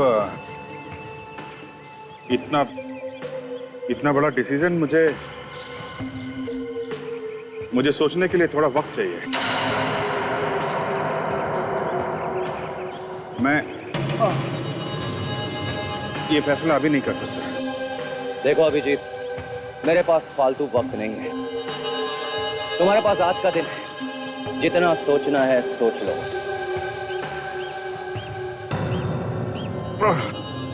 ओ माँ, चलिए, मेरा सरदर्द बहुत बढ़ रहा है। मुझे थोड़ा आराम चाहिए। मैं अभी जाता हूँ। अभिजीत, यहाँ पास में एक जगह है, आप आराम कर सकते हैं। चलिए, मैं आपको लेके चलती हूँ। मैंने तुम्हें कहा था ना अभिजीत के ऊपर नजर रखने के लिए। हाँ? उसे कोई भी जरूरत हो तो मुझे बताना। कहा था कि नहीं? अभिजीत के बारे में कुछ भी पता चले तो फौरन मुझे फोन करना। हाँ, मैं जानता वो ठीक है, मगर आजकल काफी परेशान रहता है। पता नहीं क्या कर बैठेगा। मैं तुम्हें बाद में फोन करता हूँ। क्या हुआ, क्या पता चला? नहीं सर, खोए हुए लोगों की लिस्ट में तो नहीं है। सर, मैंने पुलिस स्टेशन से पता कर लिया। इन 24 घंटों के अंदर किसी के भी लापता होने की कोई रिपोर्ट नहीं निकलेगी। और सर, हमारे रिकॉर्ड के सारे क्रिमिनल्स के साथ उसके उंगलियों के निशान मिलाकर देखें, ये उसमें भी नहीं है सर। नहीं है। ये है कौन? सर, आरटीओ से आ रहा हूँ सर। दोनों गाड़ियों के रजिस्ट्रेशन नंबर के बारे में पता लग गया। जो गाड़ी होटल में एक बार अंदर आई थी और 2 बार बाहर गई थी, उसकी नंबर प्लेट नकली है सर। ऐसा कोई रजिस्ट्रेशन है ही नहीं। नकली नंबर प्लेट? और वो दूसरी गाड़ी जो अंदर आने के बाद बाहर गई नहीं? दूसरी गाड़ी एक कार रेंटल कंपनी की गाड़ी है sir, A to Z agency. ये लोग किराए पे कार देते हैं। किराए पर ली हुई गाड़ी, A to Z car rental agency. ZZ8KM527 number की गाड़ी किसने आपके यहाँ से किराए पर ली थी? जी सर, किराए पर तो जरूर दी गई थी, पर वो कार तो वापस आ चुकी है। वापस आ गई? कब? सर, आज सुबह ही। कौन वापस लेकर आया था गाड़ी? सर पता नहीं, जब सुबह मैं यहाँ पर आई तो ये गाड़ी पहले से ही यहीं पे थी और इसकी चाबी भी इसके अंदर ही लगी हुई थी। ये कैसे हो सकता है? किसी को बिना बताए कोई गाड़ी छोड़ के कैसे जा सकता है? हो सकता है आपका ड्राइवर छोड़कर गया होगा। नहीं सर, इस गाड़ी के साथ कोई ड्राइवर नहीं था और ये हमारे किसी रेगुलर कस्टमर ने मंगवाई थी। रेगुलर कस्टमर ने? है कौन ये? Regular customer. एक सेकंड सर, मैं चेक करके बताती हूँ। जल्दी।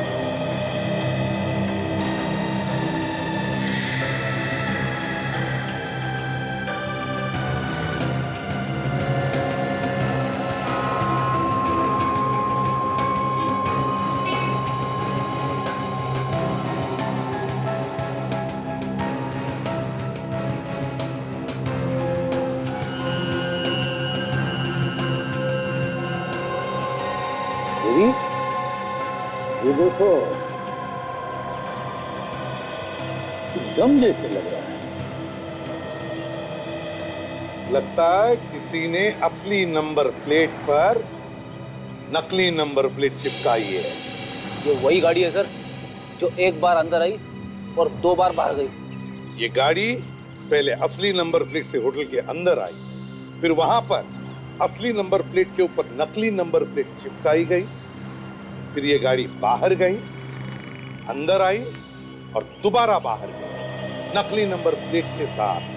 सर, हाँ सर ये कार एक होटल से मंगवाई गई थी, होटल ब्लूनी इंटरनेशनल। देखिए सर। होटल ब्लूनी इंटरनेशनल? जी। मेरी तो वही होटल है ना, ब्लूनी इंटरनेशनल, जहां पर अभिजीत की गाड़ी में लाश डाली गई। ये सर। किसने बुकिंग की थी इस गाड़ी की? सर पता नहीं, यहाँ नाम पता तो कुछ नहीं लिखा, पर सर ब्लूनी इंटरनेशनल से इतनी गाड़ियों की बुकिंग होती है कि हम फोन पे ही गाड़ियाँ बुक कर देते हैं, कोई नाम पता नहीं पूछता। दया को फोन करो और कहो कि वो होटल ब्लूनी इंटरनेशनल जाए और पूछताछ करे इस गाड़ी के बारे में। हमें पता चला कि 10 तारीख को A to Z कंपनी से यहाँ पे एक गाड़ी भेजी गई थी। हमें ये पता करना है कि ये गाड़ी किसके लिए मंगवाई गई थी और उस आदमी का नाम क्या है, जरा चेक करके बताओ। जी सर।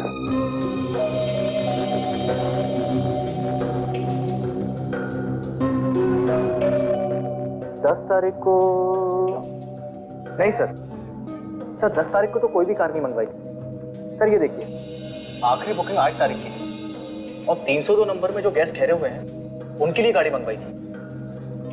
क्या तुमने मंगवाई थी? नहीं, 10 तारीख को तो मैं यहाँ था ही नहीं। सुनो मिस्टर, 10 तारीख को यहाँ से किसी ने फोन किया था और A to Z कंपनी ने यहाँ पे गाड़ी भेजी थी। क्या गड़बड़ है मालूम नहीं, मगर पता करो और बताओ हमें 10 तारीख को ये कार किसने मंगवाई थी। सर हमारा यकीन कीजिए सर, हम लोगों में से किसी ने फोन नहीं किया। सर ये भी तो हो सकता है कि ये फोन यहाँ से ना किया गया और फोन करने वाला अच्छी तरह से जानता था कि होटल का नाम लेने से गाड़ी आसानी से मिल जाएगी। सचिन, वो जो कोई भी है किसी होटल का है। सर एक मिनट सर, याद आया, उस दिन A to Z कंपनी के ड्राइवर को मैंने होटल में आते हुए देखा था, लेकिन महेश ने उसे बाहर ही रोक लिया। महेश? कौन है ये महेश? महेश इसी होटल में काम करता है, पहले ट्रैवल डेस्क पे हमारे साथ ही था। इसका मतलब ये सारे के सारे नंबर उसके पास होंगे और वो कभी भी आसानी से गाड़ी बुक करवा सकता है। जी सर। इस वक्त महेश है कहाँ? आज तो महेश आया नहीं है, मैनेजर साहब उसे सुबह से ढूंढ रहे हैं, फोन भी नहीं उठा रहा। सचिन, लगता है यही वो आदमी जिसे हम ढूंढ रहे हैं। इसका घर का एड्रेस बताना। यार थारू के इस आदमी को पहचानना मुश्किल हो गया है, कहीं से भी कुछ भी पता नहीं चल रहा है। हम किस लिए बॉस? हम मदद करेंगे ना। वो कैसे? एक मिनट, ये इस आदमी के चेहरे को जरा गौर से देखो। बॉस मुझे लगता है इसने मरने से कुछ वक्त पहले ही शेव की, और ये देखो इस शेव की वजह से ही इसके चेहरे पर ये कट भी लगा हुआ है। इसमें कौन सी बड़ी बात है डॉक्टर साहब? इसने पुरानी ब्लेड से दाढ़ी की होगी। नहीं ब्लेडी, बात पुरानी ब्लेड की नहीं है बॉस, जरा गौर से देखो इसके चेहरे को। दाढ़ी के नीचे की स्किन चेहरे की बाकी की स्किन से ज्यादा गोरी है। तो बहुत दिनों बाद इसने दाढ़ी की है। और एक बात, ये जरा देखो इसके नाक पर ये दोनों तरफ निशान। सड़की तो चश्मा पहनने की वजह से हुए निशान। एग्जैक्टली, पूरे वक्त चश्मा लगाने से इंसान की नाक पर निशान बन जाते हैं ऐसे। देखो इसकी नाक पर भी ऐसे ही निशान है, और इतना नहीं, इसकी आंख में प्रॉब्लम है। हाँ सर, इसकी आंखों में से हमें वो केमिकल मिला है जो कॉन्टैक्ट लेंसेज पहनते और निकालते वक्त इस्तेमाल किया जाता है। एक बात और बात, इस आदमी के गालों पर से मुझे कुछ चिपचिपा गम जैसा मिला है। देखो अभी भी लगा हुआ। हाँ सारंग के गम तो है। इसने अपनी असली दाढ़ी निकालकर नकली दाढ़ी चिपकाई, चश्मा निकालकर कॉन्टैक्ट लेंसेज लगाए। क्यों? क्या जरूरत पड़ी इसे अपना हुलिया बदलने की?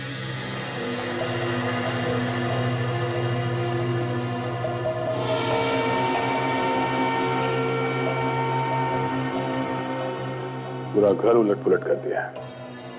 लगता है कोई कुछ ढूंढ रहा था यहाँ पे। हाँ सर, महेश भी दिखाई नहीं दे रहा था।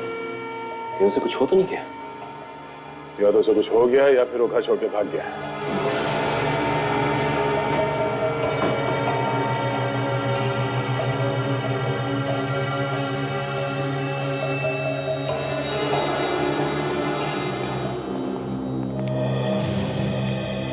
अब जरा ध्यान से देखिए इन फोटोग्राफ्स को, गौर से देखिए और बताइए, क्या यह आदमी यहां आपकी होटल में किसी कमरे में ठहरा था?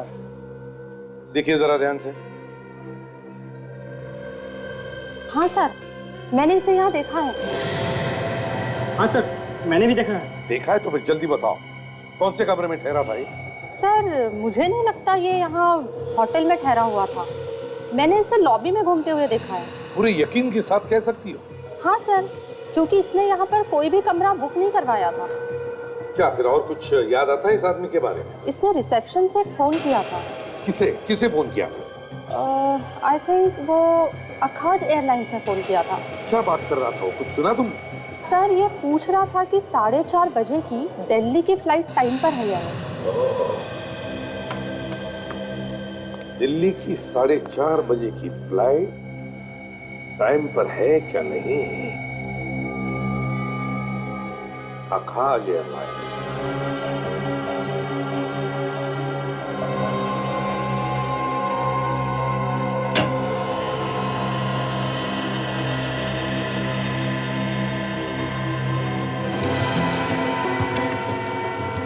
सचिन। हाँ सर, जरा सुनो ना।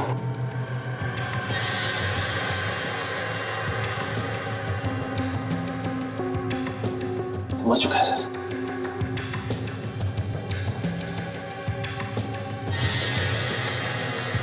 इतने सारे पैसे ये खूनी से मार के गया, लेकिन ये पैसे लेके नहीं गया। इसका मतलब वो कुछ ढूंढने आया था, चोरी करने। ये देखिए, इसका लाइसेंस है। ये महेश ही है। तो वो ढूंढने क्या आया होगा यहाँ पे? तो हो सकता है महेश ने जो छुपाया हो वो खूनी को मिला ही ना। एक काम करते हैं, हम भी इस घर की तलाशी लेते हैं। शायद हमें वो चीज मिल जाए जो उस खूनी को नहीं मिली।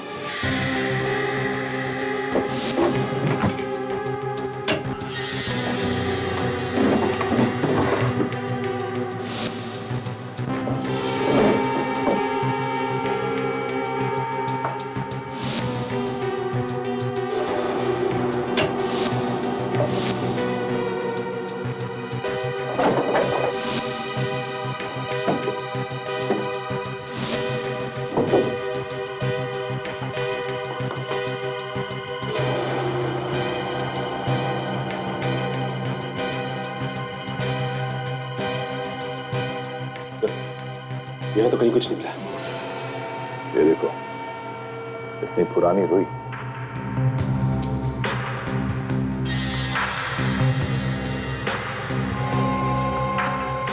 ये देखिए, गद्दे का ये वाला पार्ट अलग धागे से सिला गया।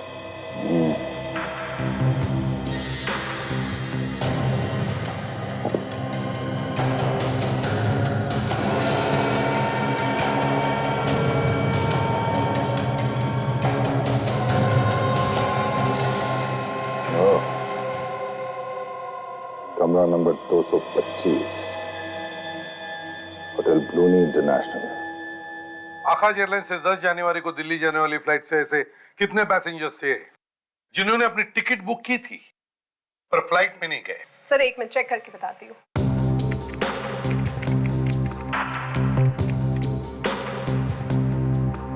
सर 7 पैसेंजर्स ऐसे हैं जिनकी सीट्स तो कंफर्म थी पर वो आए नहीं। तो क्या उन 7 पैसेंजर्स ने अपने पैसे वापस मांगे? नहीं सर, सिर्फ 4 लोग ऐसे थे जिन्होंने पैसे वापस मांगे हैं और फ्लाइट से थोड़ी ही देर पहले अपनी टिकट्स कैंसिल करवा दी। और बाकी 3 उन्होंने क्या किया? सर, उनमें से 2 लोगों ने अगली फ्लाइट में टिकट बुकिंग करवा ली। इस एक ने क्या किया? सर, उसने ना ही टिकट कैंसिल करवाई, ना ही तो पैसे वापस लिए। ओह, क्या नाम क्या है इसका? है कौन ये? सर, मिस्टर कुमार है कोई। उनका पासपोर्ट नंबर लिखा है। सर, वो यहाँ के नहीं, नायरोबी से आए हैं। मतलब एनआरआई था? कुछ लिखा है उसके बारे में?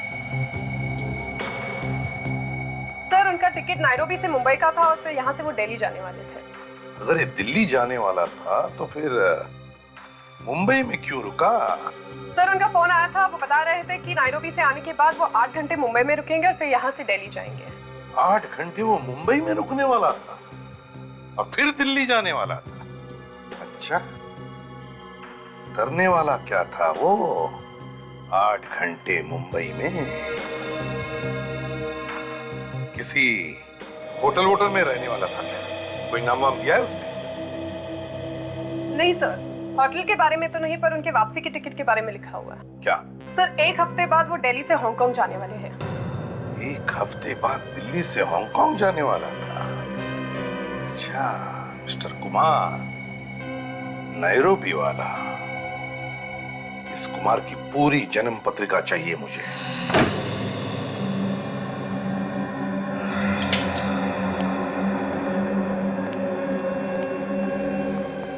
तेरी चाबी महेश के घर से मिली है तो जरूर कुछ ना कुछ गड़बड़ होगा। देखते हैं ऐसा क्या है इस कमरे में जिसकी वजह से महेश ने अपनी जान दे दी।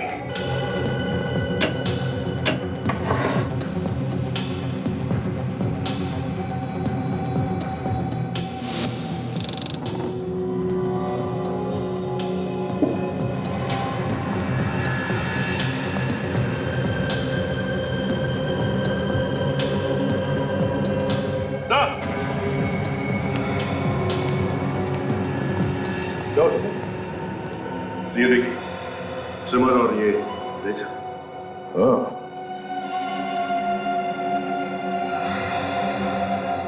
मतलब यहाँ पे कोई तो था जिसने शेविंग भी की है और ये ट्रिमर भी इस्तेमाल किया है। आप तो कह रहे थे कि यहाँ पे ये कमरा किसी को दिया नहीं गया? हाँ, ये क्या है? सच बताइए, कौन था यहाँ पे? सर, मेरा यकीन कीजिए, मैं आपसे सच क्यों छुपाऊंगी। ये कमरा रिजर्व है। ये कमरा तो हम बिना पूछे किसी को नहीं देते, ना ही दे सकते हैं। जब तक हम मैनेजर साहब और मालिक से नहीं पूछते, हम ये कमरा किसी को नहीं देते। तुम्हारे मैनेजर को बुलाओ जरा। सर, वो कुछ जरूरी काम से बाहर गए हैं, कल ही आएंगे और उनका फोन भी बंद है। लगता है ये मैनेजर और महेश मिले हुए हैं आपस में। अच्छा, महेश ये जानता था कि कमरा रिजर्व है और हमेशा बंद रहता है? हाँ सर, लेकिन ये तो होटल में सभी जानते हैं। और इस होटल के मालिक मिस्टर सम्राट, वो कहाँ है? उनसे बात कर सकते हैं? सर, सम्राट सर तो पनवेल में हैं। कल रात उनके इकलौते बेटे ब्लूनी पर हमला हुआ था। वो हॉस्पिटल में है और उसकी हालत बहुत खराब है। वो आईसीयू में है। ब्लूनी पे भी हमला हुआ? कैसे? अच्छा, तो कुमार पैसे लेता था खून करने के लिए? Contract killer? हाँ सर, नायरोबी पुलिस ने पक्की खबर दी है सर कि कुमार एक बहुत ही पहुंचा हुआ सुपारी किलर था सर। वो कभी भी कहीं पे भी कोई भी सबूत नहीं छोड़ता था, इसलिए वो आज तक गिरफ्तार नहीं किया जा सका था। सर, नायरोबी का कॉन्ट्रैक्ट किलर यहाँ मुंबई में क्या करने आया होगा, और वो भी सिर्फ 8 घंटे के लिए? किसी को मारने के लिए आया होगा वो फ्रेडी। अगर नसीब खराब, खुद ही मारा गया। पर सर, कुमार अपनी असली दाढ़ी मूंछ और चश्मा निकाल के नकली दाढ़ी मूंछ और कॉन्टैक्ट लेंसेज क्यों पहनेगा? उसे तो यहाँ पे कोई पहचानता नहीं होगा। विवेक, उसने अपनी दाढ़ी मूछें हटाकर कॉन्टैक्ट लेंस इसलिए लगाया होगा कि खून करते वक्त अगर उसे कोई देख ले तो उसे पहचान न ले उसके असली रूप में। और फिर उसने ये भी प्लान किया होगा कि खून करने के बाद वो दिल्ली चला जाएगा अपने असली रूप में। असली रूप में मतलब नकली दाढ़ी और मूछें लगाकर, चश्मा लगाकर। और फिर ये भी सोचा होगा कि जब 7-8 दिनों बाद उसकी दाढ़ी मूछें उगेगी तो हांगकांग चला जाएगा अपने असली रूप में। इतनी प्लानिंग के साथ आया है तो किसी बड़े काम के लिए आया होगा सर। हाँ, कोई बड़े काम के लिए ही आया होगा वो। पर सर उस रात तो शहर में ऐसा कोई भी हादसा नहीं हुआ और ना ही किसी बड़े आदमी पर कोई हमला।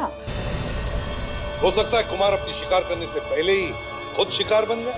पर सर ये कुमार किस पर हमला करने वाला था ये बात अभी तक पता नहीं चली है सर। वो भी पता चल जाएगा विवेक, वो भी पता चल जाएगा। सर घूम फिर कर हम वहीं पर आ गए हैं। देखा जी, इसी चक्कर में एक बात तो पता चली गई सर। क्या पता चल गया? यही कि उस रात एक बड़े आदमी पर हमला तो हुआ था सर, लेकिन मुंबई में नहीं, मुंबई से थोड़ी दूर पनवेल में। पनवेल में? किस पर हुआ हमला? ब्लूनी पर सर। ये होटल ब्लूनी इंटरनेशनल के मालिक सम्राट का बेटा है। होटल ब्लूनी इंटरनेशनल? हाँ सर, और ये हमारा नहीं है, आईसीयू में एडमिट है सर, और इसकी हालत काफी नाजुक है। पनवेल में इंटरनेशनल एयरपोर्ट से 1 घंटे की दूरी पर? मतलब कुमार का प्लान था कि खून करके सीधे एयरपोर्ट चले जाए। ये ब्लूनी पनवेल में कर क्या रहा था? पनवेल में कर क्या रहा था? और फिर सब कुछ इस होटल ब्लूनी इंटरनेशनल से ही क्यों जुड़ा हुआ है? हॉस्पिटल में चलना होगा। मेरा बेटा अभी तक होश में नहीं आया है। आप लोग क्या कर रहे हैं डॉक्टर? मिस्टर सम्राट, हम लोग अपनी तरफ से पूरी कोशिश कर रहे हैं डॉक्टर प्रकाश, लेकिन हमें कोई रिस्पांस नहीं मिल रहा है। डॉक्टर ब्लूनी मेरा इकलौता बेटा है, प्लीज किसी भी कीमत पर बचाइए उसे। देखिए मिस्टर सम्राट, हम लोग जो जो कर सकते हैं वो कर रहे हैं। बी पेशेंस, धीरज रखिए, सब ठीक हो जाएगा। Okay, B patience. डॉक्टर विद्या, गायनेकोलॉजी वार्ड में आपकी सख्त जरूरत है। क्या पता चला मैनेजर के बारे में? सर अब तक तो कुछ नहीं, लेकिन फ्रेडी और काजल पता लगाने गए हैं सर। डॉक्टर प्रकाश, सम्राट जी, आपकी कैजुअल्टी वार्ड में सख्त जरूरत है। मैं इसे भी प्रद्युमन सीआईडी से। सीआईडी जी, कहिए। सम्राट जी, हमें पता चला है कि आपके बेटे पर जो हमला हुआ वो किसी ने सुपारी दी थी, कॉन्ट्रैक्ट दिया था आपके बेटे का खून करने के लिए। कॉन्ट्रैक्ट के लिए? जी हाँ, इतना ही नहीं, वो खूनी, वो किलर आप ही के होटल में ठहरा था, कमरा नंबर 225। क्या कह रहे हैं? मुझे कुछ समझ नहीं आ रहा। एक ही आदमी था जो सब समझा सकता था, महेश, और अब उसका भी खून हो गया। महेश का खून हो गया है? जी हाँ, इसका मतलब तो यही है कि कोई और भी है जो इन सब के बारे में जानता है। शायद आपका मैनेजर। मेरा मैनेजर? वो भी लापता है। सम्राट जी, आपके बेटे ब्लूनी की किसी के साथ कोई दुश्मनी, कोई झगड़ा वगड़ा? नहीं सर, मेरा बेटा तो बहुत ही खुशमिजाज है, उसकी किसी से कोई दुश्मनी नहीं है। तो फिर आपका कोई ऐसा दुश्मन जो आपके बेटे को मार के आपसे बदला लेना चाहता हो?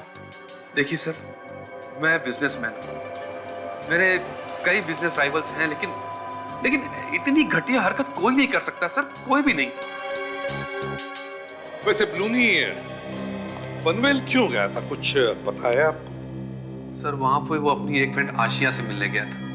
अपनी फ्रेंड आशिया से मिलने? सम्राट सर, आपके बेटे की तबीयत ज्यादा खराब हो गई, डॉक्टर साहब बुला रहे, चलिए। ब्लूनी हो गया।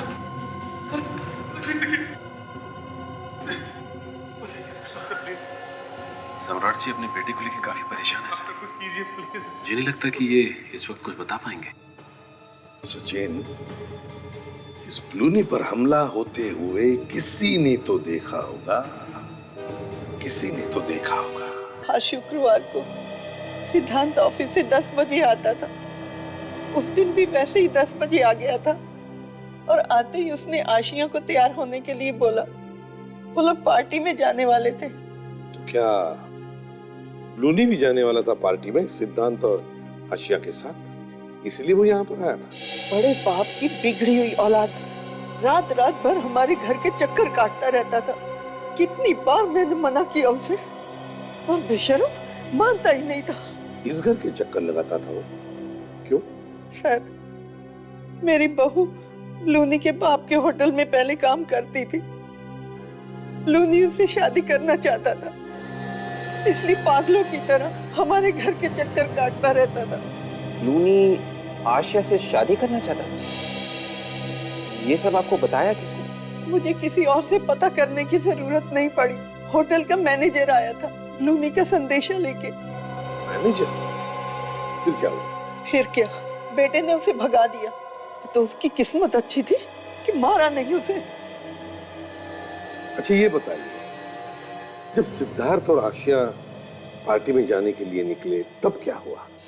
होना क्या था, मैं ऊपर सोने के लिए जा रही थी, इतने में बाहर से कोई आवाज आई। कैसी आवाज? 2 पटाखे फूटने जैसी आवाज। उसके तुरंत बाद एक लड़के की चीखने की आवाज आई।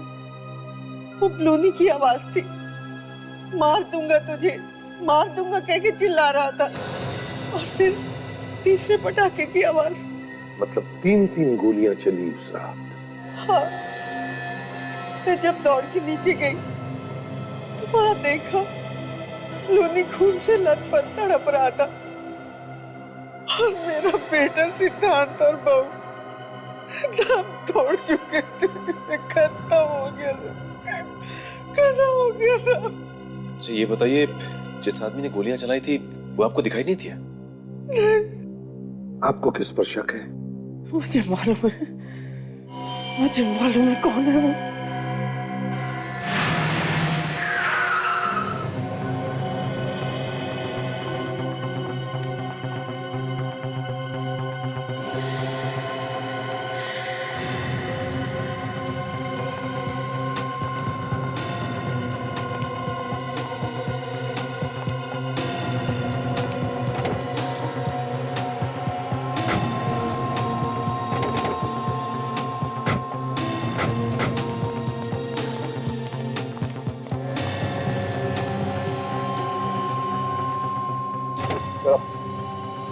चलो बाहर निकलो। आप लोग चुप। शादीशुदा औरतों के घर रिश्ते लेकर जाते हो? हाँ? मैं रिश्ते ले चलो इसे।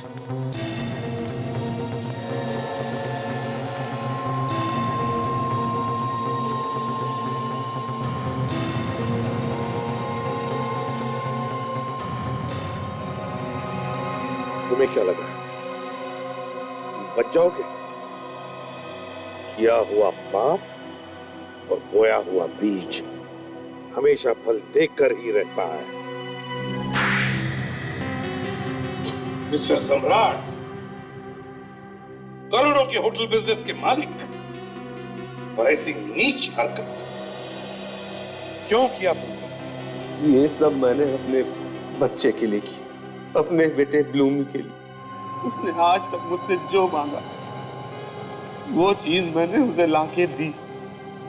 लेकिन एक दिन उसने मुझसे कहा कि हमारे एक होटल की रिसेप्शनिस्ट आशिया से उसे प्यार हो गया है।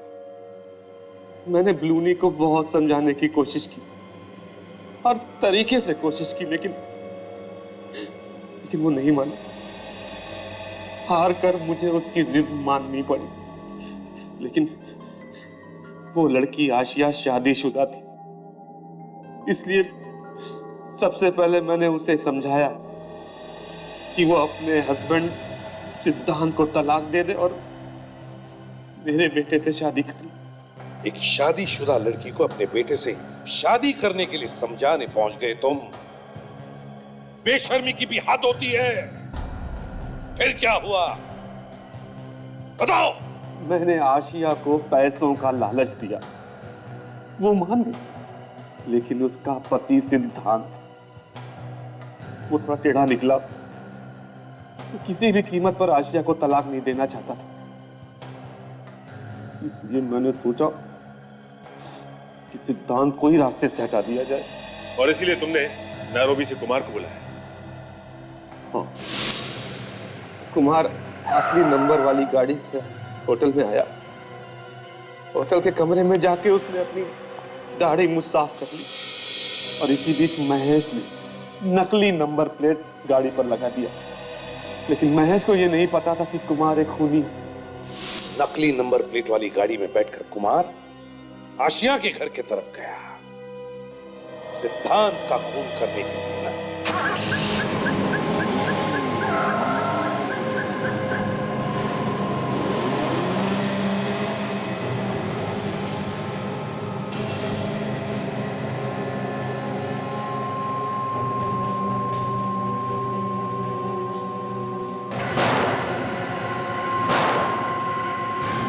सम्राट जी, जिस बेटे के लिए तुमने ये सब किया, कुमार ने तो उससे भी मार दिया।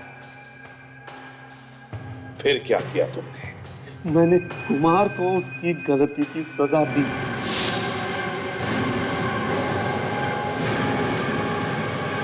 महेश तो तुम्हारा ही आदमी था, फिर उसे क्यों मारा? वो जरूरत से ज्यादा जान गया था। अपने बेटे के प्यार में अंधे होकर तुमने 3 खून किए। उसके बदले में क्या मिला तुम्हें? खो दिया ना अपने ही बेटे को। फांसी से भी बढ़कर सजा मिली है तुम्हें। अब जिंदगी भर जेल में सड़ते रहना उसी बेटे की याद में।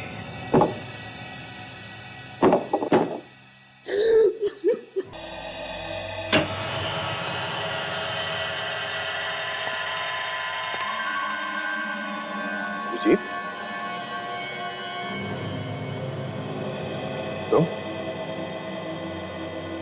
तुम यहां क्या कर रहे हो? यही बात मैं तुमसे पूछ रहा हूं। तुम यहां इस मेंटल हॉस्पिटल में क्या कर रहे हो अभिजीत? मेरे लिए सबसे अच्छी जगह यही है, मुझे यही होना चाहिए। तुम ऐसी बातें क्यों कर रहे हो? हाँ? मैं तुम्हें यहां रहने नहीं दूंगा, तुम चलो मेरे साथ। अभिजीत, तुम्हें कुछ नहीं हुआ है, तुम ठीक हो। जल्दी से सामान लो और चलो यहां से, प्लीज। मैं कहीं नहीं जा रहा, और ये दोस्ती का ड्रामा बंद कर दे। उस वक्त ये दोस्ती कहां चली गई थी जब एसीपी साहब ने मुझे सीआईडी से निकाला था? है? कितना भरोसा किया था मैंने तुम पे। मुझे नहीं पता था कि दोस्त की आड़ में इतना बड़ा दुश्मन छुपा बैठा है। दुश्मन छुपा बैठा? हाँ? मैंने तुम्हें कितनी बार तुम्हारे सरदर्द के बारे में पूछा, तुमने बताया मुझे? हाँ? हर बार तुम टालते रहे। और एसीपी साहब ने तुम्हें सीआईडी से निकाला नहीं है। वो चाहते हैं कि तुम आराम कर लो और फिर वापस आओ। कौन क्या चाहता है मुझे सब पता है। तुम्हें जो समझना समझ लो, मगर मैं तुम्हें यहां रहने नहीं दूंगा। तुम्हारा बैग का, चलो।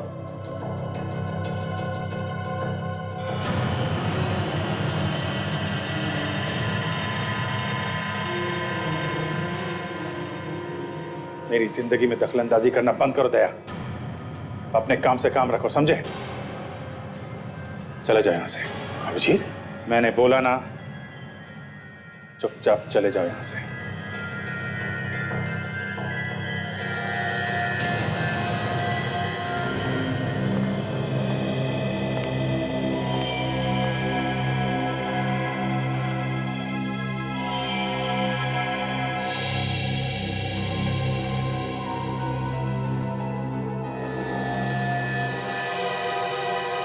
सीआईडी के और भी मजेदार और सस्पेंस से जुड़े एपिसोड्स को देखने के लिए हमारे चैनल को सब्सक्राइब करें और बेल आइकॉन दबाना ना भूलें।